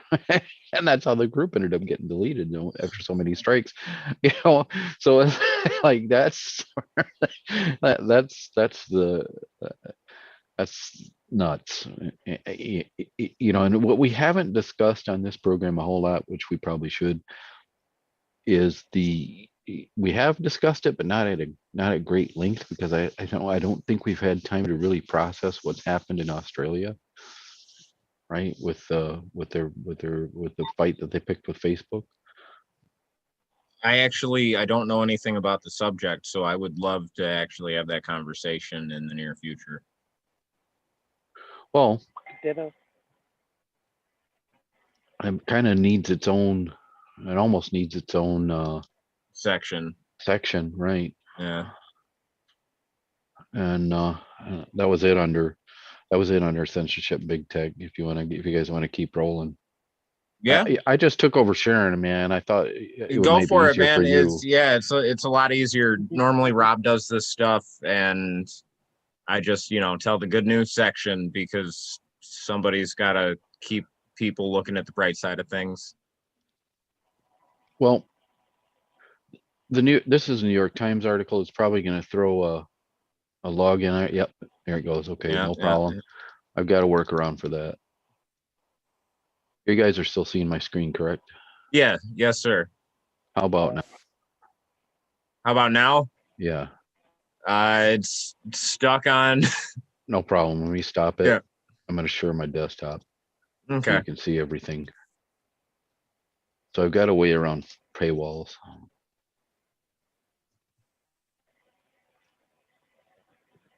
This is beautiful.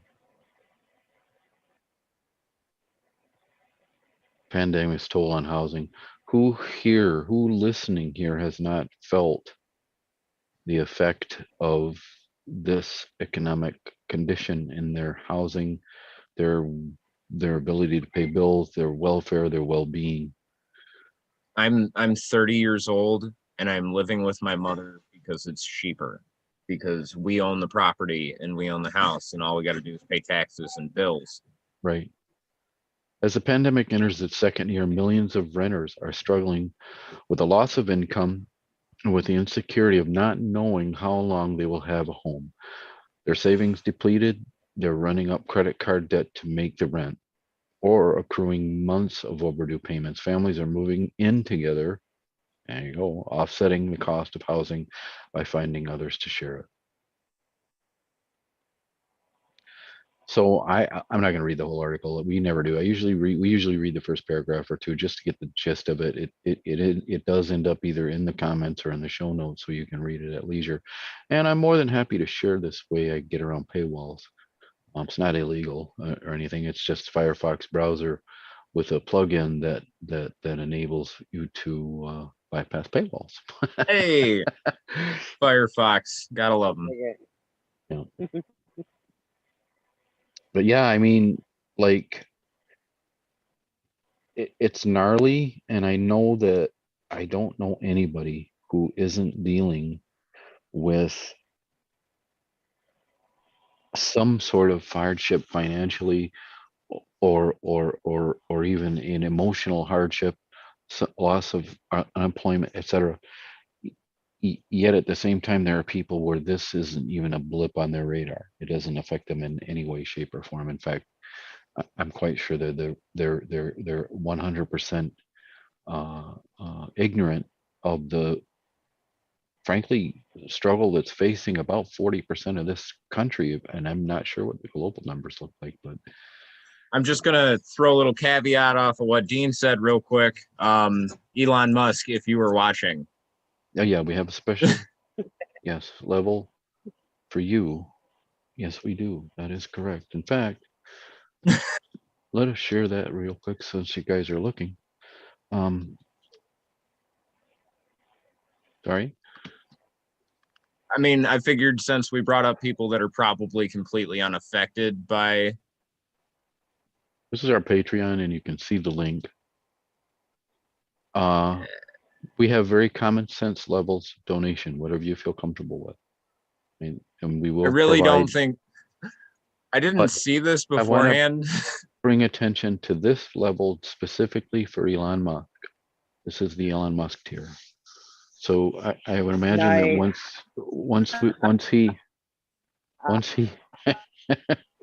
so Elon, please feel free to come and click join, and we'll be good to go. We'll be able to get some mutual aid cracking. Oh God, I wait for the day that Elon Musk actually gets wind of our show and is like, and takes us to court, right? And takes us to court for every time we say his name. Yeah, we'll be strapped to a Tesla and launch into orbit, I'm sure. What a beautiful way to go, though, right? That could be fun, though. I mean, if I had to choose between SpaceX and Space Force, I'll take SpaceX. It was like more fun. Space Force just reminds me too much of, evil empire. I'm still, I still really think that it should have been a UN thing, so we could have had the United Nations naval. Anyway, the UNSC. Yeah. I was a big Halo fan growing up. I really just I was hoping for Halo. At least if we're fighting aliens, we're not fighting each other, right? Hey, Right. you know, that's epic, right? That's burned into the conscience of an entire generation. It really is. I had a I had a Gen 1 Xbox modded so that it would run. Yeah, I had the mod chip. I soldered it myself. I had the extra big hard drive and all of the emulators and all the ROMs from just about every. I think we had about, I'd say about 8,000 games on that thing. That thing was amazing. They really went And, downhill after the Gen 1. Did it? See, and I never Yeah. went back to it. You know, Well, we've been the Gen 1, PlayStations. the Gen 1 you could modify and do things like that too. Once it went to 360 and all that, they made Yeah. it harder and harder. God, a friend of ours gave us a 360 plus, I don't know, 50 or 60 games plus all the accessories. And, you know, well, we never plugged that damn thing in one time. I felt so bad. My left Unity senses were tingling. Hi, Rob. Hi. Good to hear your voice. Talk about your, yeah. Okay, so I am actually really stoked about how this meeting is going. When we get back to important stuff that I don't already understand, you know, like how Green Party committee meetings work and how those elections work. I already know that, so I'm okay missing this part. But, that's all right. We're on Left Unity, and Austin's not here, so you can do it. Yeah, so if you're under 35, I recommend getting involved with the Youth Eco-Socialist Caucus of the Green Party. Green Party, yes. So our chapter is just starting out, but there's a lot of people from the Socialist Rifle Association in there. Everybody is more of a traditional socialist than, you know, your typical like Jill Stein-esque Green Party candidate. And they are working on building inroads in the activist community, and they are working on organizing mutual aid. That's their first priority, is mutual aid, direct action. They're going to be calling on people to, you know, protest with groups that are already protesting. They meet the 17th of every month to go to, you know, the ICE headquarters in the state, which is in Phoenix. That was discussed.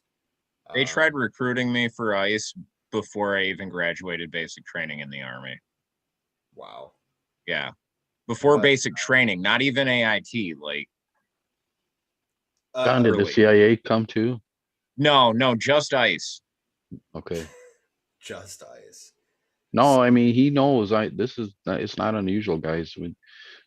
They would literally, you know how like in college the credit card companies would set tables up and they'd give you candy bars to fill out the apps and shit. It was the CIA did that literally in the shopping areas of the bases and stuff. They were actively recruited from the regular ranks of the military. I'm sure if I would have been in one of maybe a bigger intelligence base branches. Yeah, well, I was on even a big base. I was on Lewis McCord. That's a pretty big base. Yeah, it's a pretty big base. I think every other Thursday we might have to either adjust the time of the stream or because you got a meeting conflict. Yeah. No problem. So that was just literally just. I mean, I'd be fine with doing the streams earlier in the day anyway. Yeah, I mean, I'm cool with doing 2. Well, that's not really a stream at all. Well, that's the thing, right, guys? You know, if you set a podcast, right? There's 3 things that we got to keep in mind. 1, people get used to tuning in at the same time. That's true. 2, we need some premium content. We do need some premium content. Meaning we've got, let me just flip back. We've got tiers of content. Right now we're only producing straight up content and asking for donations. Eventually we're going to start thinking about premium stream, meaning, $3 for support, but $5 gets you that double secret real shit that you won't hear on the normal stream. I do have some ideas for that I'll bring up in the group chat later. So, well, I mean, we still have a whole bunch of regular episodes that we have to record for that matter, correct. And which we are working on starting to schedule those. And we talked early in the stream about the mutual aid organization group, the workshop we're gonna have. I think that should be open, and I think that when we do more fun stuff like movie watch alongs. I mean, we talked about doing picking a movie and watching along, like whereby we start the movie on our end and you start the movie on your end, so that we're not violating any kind of copyright. We're not creating any copyright issues. And then we watch together and we kind of talk through the episodes, which, frankly, if you've got me in a situation like that, I'm gonna be a jackass. It'll be hilarious, so that is the content. That is the content worth paying for right there.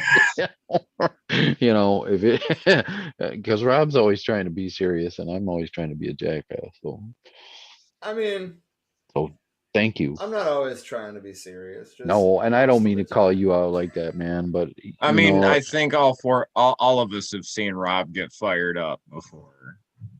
So let's let him continue, man. We're on Left Unity. He just left the Eco-Socialist first meeting. Let's let him continue. And well, it's our party or our state. Yes, caucuses. Your regional caucus, yes. Right? Yes. Which is the entire state of Arizona. There does seem to be representation from other areas than just Phoenix, which is cool. There was 18 people in this, just to clarify. The last state Arizona Green Party meeting that I went to, there was 4 people at. So, that's encouraging. I think that we're going to take over the party by next year. Right on. But there was a lot of discussion about what's wrong with capitalism and why we can't just be another, liberal party, like trying to put band-aids on capitalism. We have to combat it with socialism. That was how many people were on the call, Rob? 18. How did they handle the agenda? Was there a moderator? Yes, there was a moderator. There was you get on Stack in the chat if you want to say something. Yep. When we were talking about policy issues to push on the local level, the first thing I brought up was green spaces and community gardening, and everybody was on board with that. And it seems like the other big focus, well, actually the big focus is probably going to be housing, because my rent's fucking $1,400 a month. Christ on a crutch. Are you serious? Yeah. I was paying that in Brighton. I was paying close to that in Brighton. Ridiculous. In a trailer park. That's even more ridiculous. Man, Flint wrecked my brain, because that just staggers me. So right now they're talking about, okay, they have the captions on, so I'm kind of like reading along. It's in the open discussion segment now, and they're talking about the Black Panther Party. We can hold it down if you want to dip out and join them back. No. Actually, okay. I mean, I'm just kind of reading along, and I'm liking what I'm reading. Gotcha. They're talking about, well, this is the second person talking about the Black Panther Party, and they're talking about how their biggest influence in politics and their biggest influence in mutual aid is the Black Panther Party. And they want to build from those ideas, and those ideas come from from multiple revolutionary places. I think it's a really good approach to have.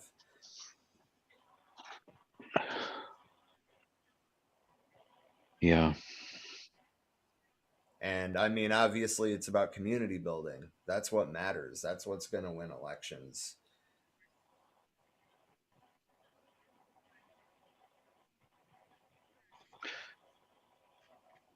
Well, I mean, on their agenda, that's what's going to win elections. I Yeah. mean, I'm interested in the electoral side of it, but I completely agree with what they blatantly said right in the beginning of their mission statement, that electoral politics is not enough. Hmm. What were their thoughts about capitalism and Well, the I mean, overcoming of greed? so for those of us that grew up in the 90s, right? We've lived through how many once in a lifetime events, particularly relating to capitalism? How many recessions? It's been a recession since as far back as I can remember, man. It just keeps getting worse, right? You know, And the 50 Cent said something close to that. the When wages they, never go up though, but the rent when, sure as shit does. you remember back when 50 was big? Somebody asked him about the recession, and he's like, "Man, it's always been a recession where I'm from. Where the fuck are you talking about? It's true." Hang on. Don't tell me what to do, Rob. This is your section.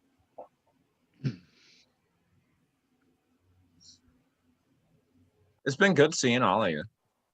Yeah, and sorry I was late. No, Dean, we understand. Rob filled this for the stream. And hope you got it fixed. Oh, yeah. And we found a problem I can't fix yet. Fair enough. Always a way, always a way. That's just it, folks, right? Think about that for a second. When you're faced with an ordinary problem, if you can,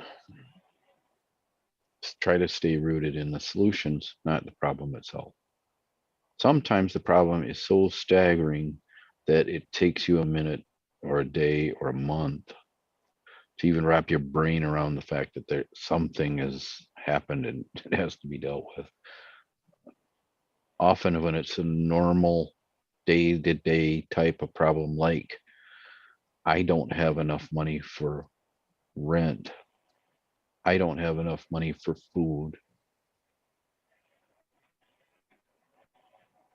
Sometimes it's best to set it aside and trust not only in yourself, but the people around you, that there is a pathway to the solution. The solution will make itself manifest somehow. And you will spare yourself a whole lot of heartache, a whole lot of worry, a whole lot of stress, anxiety, fear, anger. Just trust that it will be fine, because it almost always is. Dean, me and Lord Sterling are going to be recording a and maybe even Trisha are going to be recording a spirituality side project podcast. Nice. I'd like to have you on there one of these days. I'd be honored. I would. I'd be honored. Thank you. Oh yeah.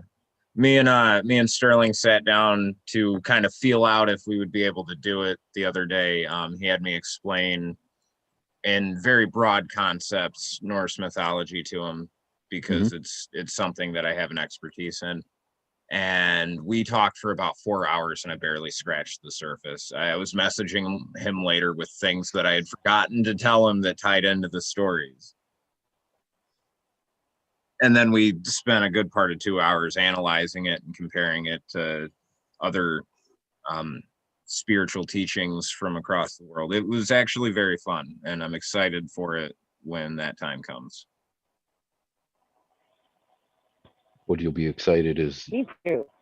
I think what you guys will find the most exciting is that once you start to break down some of these ideas and some of these concepts, how much it helps you, not just is helpful to the people listening. Yeah, I've noticed that too. Like I was telling Sterling, I've been going through some shit in my personal life, and it really helped me to just focus on something I enjoyed and just bounce theories around without fear of having to, back those theories up with any sort of degree. I'm so glad I'm not going to school for archaeology like I originally wanted to, because it's so much better to be able to just freely think about it than have to fit into some sort of box. Okay. All right, This so is true, left especially unity. when you have the opportunity to explore education for the art that feeds your soul. Yeah, for sure. Art school is going to be, it's going to be so awesome. I'm so excited. I have my interview with my admissions counselor tomorrow at 2:00, and I'm just so ready. Right on. So All from the right. Socialist Alliance, we find the politics of left unity, which is, man, this has been it's such a huge topic. It has its own broad category in our small group. We're constantly struggling to find ways. I mean, does this happen to the right, guys? I don't know. Do they? To an extent, but not as much as it happens to the left. I spent a majority of my young adult years on the right. Not very far on the right, mind you. Mostly like the Bull Moose Party, which still exists. It's just not. It's Isn't that what the People's Populism Party, whatever that is? Isn't that what the Progressive Party? Yeah, isn't that a continuation of that? Yeah, it was Teddy Roosevelt's party that he ran under after he couldn't run under his original party again. Yeah. Well, there's a whole history. In fact, there's a great history lesson there. But since the collapse of the Soviet Union with its official and with it official quote unquote communism, official, isn't that interesting? I could probably talk about an hour. Just that first sentence, I could talk for an hour. Around the world, it opened up new phase for the left. The immediate impact has been a global ideological offensive of capitalism, which has weakened the left and working class politics almost everywhere. This has led to the left, in many places, beginning a process of reevaluating past experience and looking for ways to develop a greater unity among the remaining socialist groups and individuals. Internationally, there have been various experiments with different levels of success. In Australia, this momentum has reflected in the Socialist Alliance Project, which has had some important successes, but also disappointing missed opportunities. Again, I've read this. This is a nice piece. It's long, but it breaks it down. I mean, there's a whole lot here to digest. It gets into Red China, lessons learned for the Socialist Alliance, meaning this organization. I hope that this can help stimulate. So what I would like to see, I'm not going to read this entire thing because you all would be snoring. Have a read. I really like their site too, by the way. Have a read and think about your own place in this strata, right? I've said this before. The reason that we have a left identity crisis is because there's only one position to go to, right? This time around it was Biden. Last time around it was Hillary. But Bernie this, but Jill that, but we have some common enemy we must defeat. If we gotta get Trump out, we gotta get behind Biden. And all the Democrats and a lot of the Green people said, fine, we'll grin and bear it and we'll do it, right? Because Trump was the negative mobilizer. Right? As long as we have this binaural, this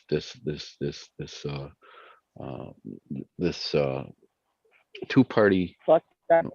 Yep, this is going to continue to happen. We're all going to be continue to be forced in the same corner, and I guarantee the same things happen on the right. A whole lot of people had to line up against Trump because they couldn't bring themselves to go for Biden.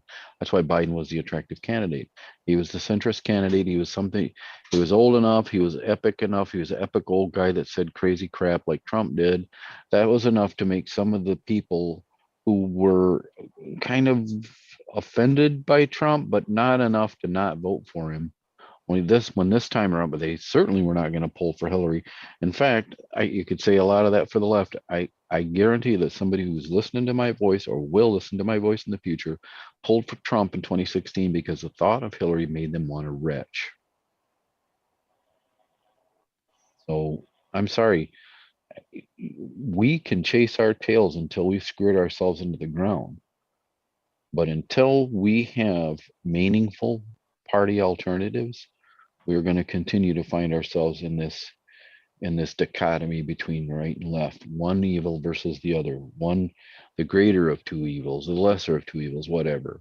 You know, and that's something I've noticed since I was old enough to pay attention to the fact that we vote in this country and that we vote for presidents. My first presidential election that I remember was Bush versus Gore, and I remember my mom saying, you know,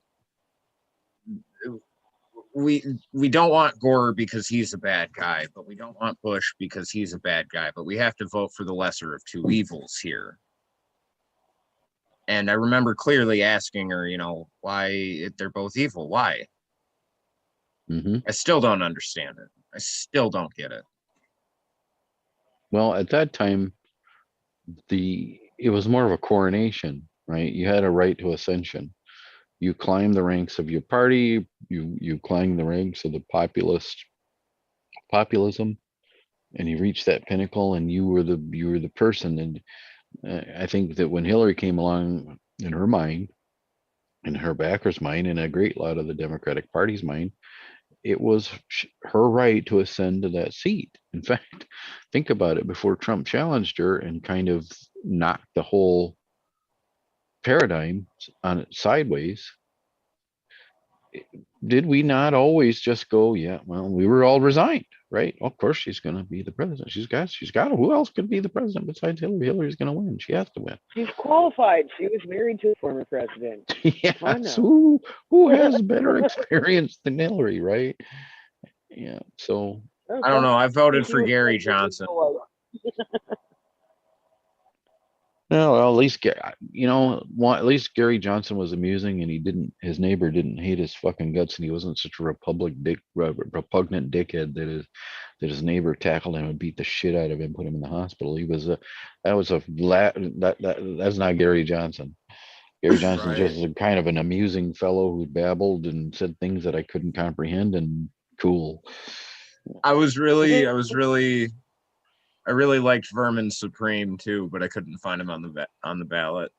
So I voted for Gary Johnson in my first presidential election. I was a month too young to vote in 2008, so I did not vote there. I probably would have had voters' remorse for voting had I been able to, but anyway, so there you go. 2016 I voted for Jill Stein, and then 2020 I voted for Howie Hawkins.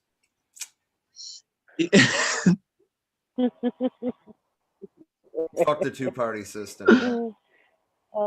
I'm just laughing at Vermin Supreme, bro. I mean, yeah, dude. Me too. Overlord. I especially like his pocket glitter that he uses to turn other politicians gay.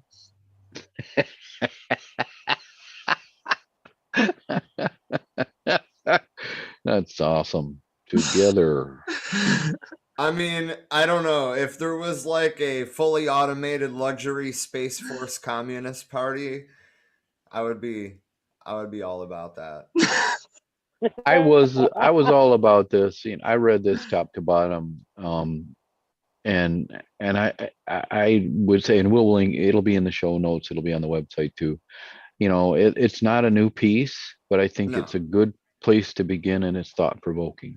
But yeah, again, absolutely. in this country, as long as we are in that binaural political frame, that strata, that tangent of either here or there on a straight line, we will continue to bump into this problem. We'll continue to have disunity, and we'll continue to be disorganized. Yeah, and they'll continue to keep us down. Ultimately, yeah. That's why we need community organizing. Indeed. You're not going to find any links Natalie there, said Dean. it's always That's all right. you can still just pop the page out. Everybody, All right. it's my favorite time of the podcast because we get pretty heavy here, and I like to make people smile. I used to be a cook because, you know, when people go out and have a good meal, they're happy and they remember the meal and it made them happy. I like to make people happy, and hopefully, even though I don't have any links to share with you, maybe some of this random good news, if I can find it again on my own end, will make somebody happy. Stand by. Having typing issues.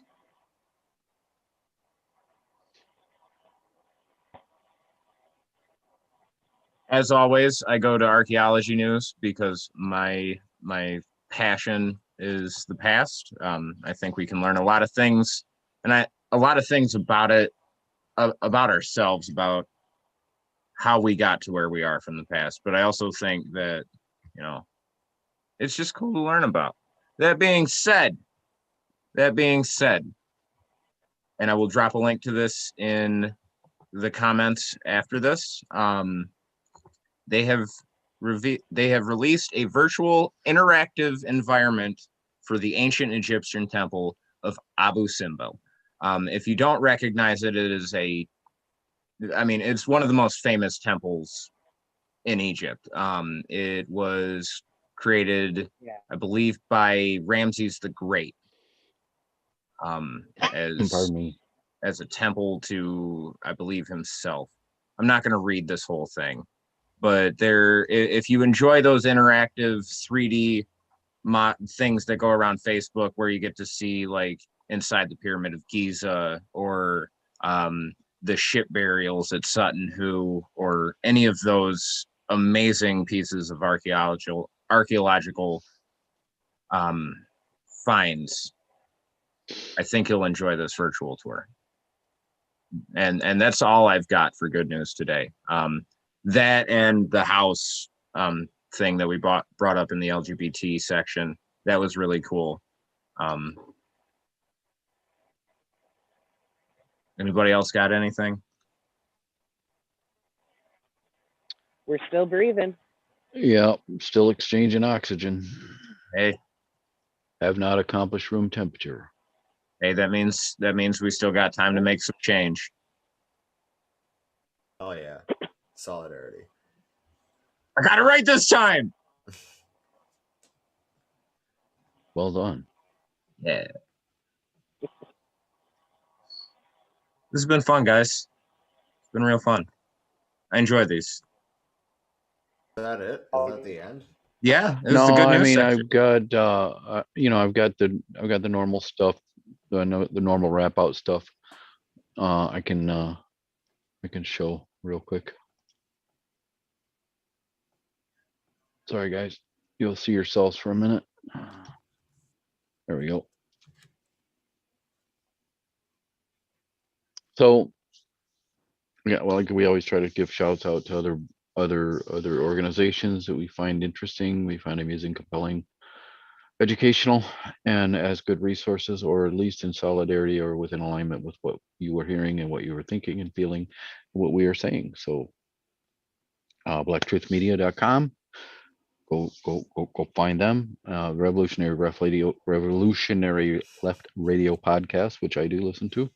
Go have a listen to it. In fact, again, there is a literal tsunami of media, independent media, right? Homegrown content, just like what you're listening to now and what future listeners will hear. People are creating their own stuff, man. It's crazy. There's literally thousands of new groups, individuals, and things emerging, websites, social media collectives, podcasts, video channels, Twitch streams, Discord groups, you name it. Obviously, we're underrepresented, which is why we're so fixated on left unity. What if you Trillbilly Workers Party? If you're interested, go find the Trillbilly Workers Party.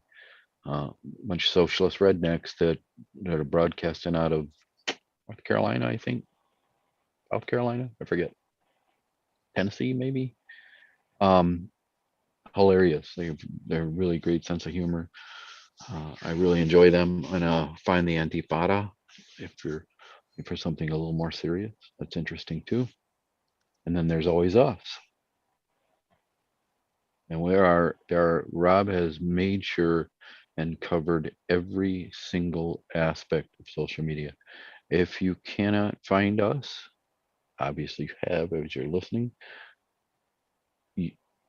something's not where we're not doing something right. So please share, give us follows on all these activities, stay up to date with what we're saying and doing and thinking. And anybody checking the Facebook comments, is there anybody listening that we need to shout out? I would like to do that if we haven't. I can't do that while you screen share. Well, I have them pulled up right now. Natalie had said, Don, thumbs up and smiley face. I need some good news. I'm kind of a pessimist, but like to call it being realist, working to be more positive. And James said, check out End the Two-Party System and Post-Political Podcast. Also, he tries to keep with them all. In the Two-Party System. I've checked that out before. And what was the second one? Post-Political Podcast. Post-political, yeah. Yeah. I meant to. I have not checked them out yet, but I meant to. Voracious podcast listener. There's no possible way. There's not enough hours in the day to listen to all of the ones that I subscribe to. I will check them out. I am a very big fan of Dan Carlin's Hardcore History podcast. I'm just gonna say that right now. I don't know if you've checked it out, but it's pretty. Oh yeah, he's an old standard. I dip in and dip out. He's real. He's kind of a traditionalist, a little too traditionalist libertarian for me. Yeah, I don't listen for the politics. But yeah, he tries to keep the politics away though. Yeah, his analysis creeps in. His analysis of Julius Caesar's conquest of Gaul in particular is my favorite. And always, guys, and I've said this before, Chapo Trap House. If you are not listening to the Chapo Trap House, go find it and start listening. You'll laugh and they're gonna make you. They're gonna amuse you, and you'll be happy that you spent the hour with them. Chapel Trap House.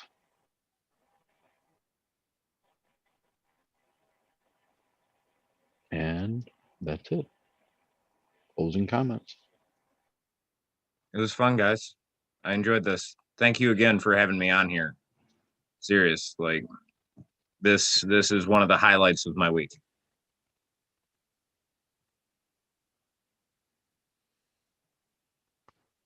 Oh, I'm right. muted. Yeah, you are. Yep.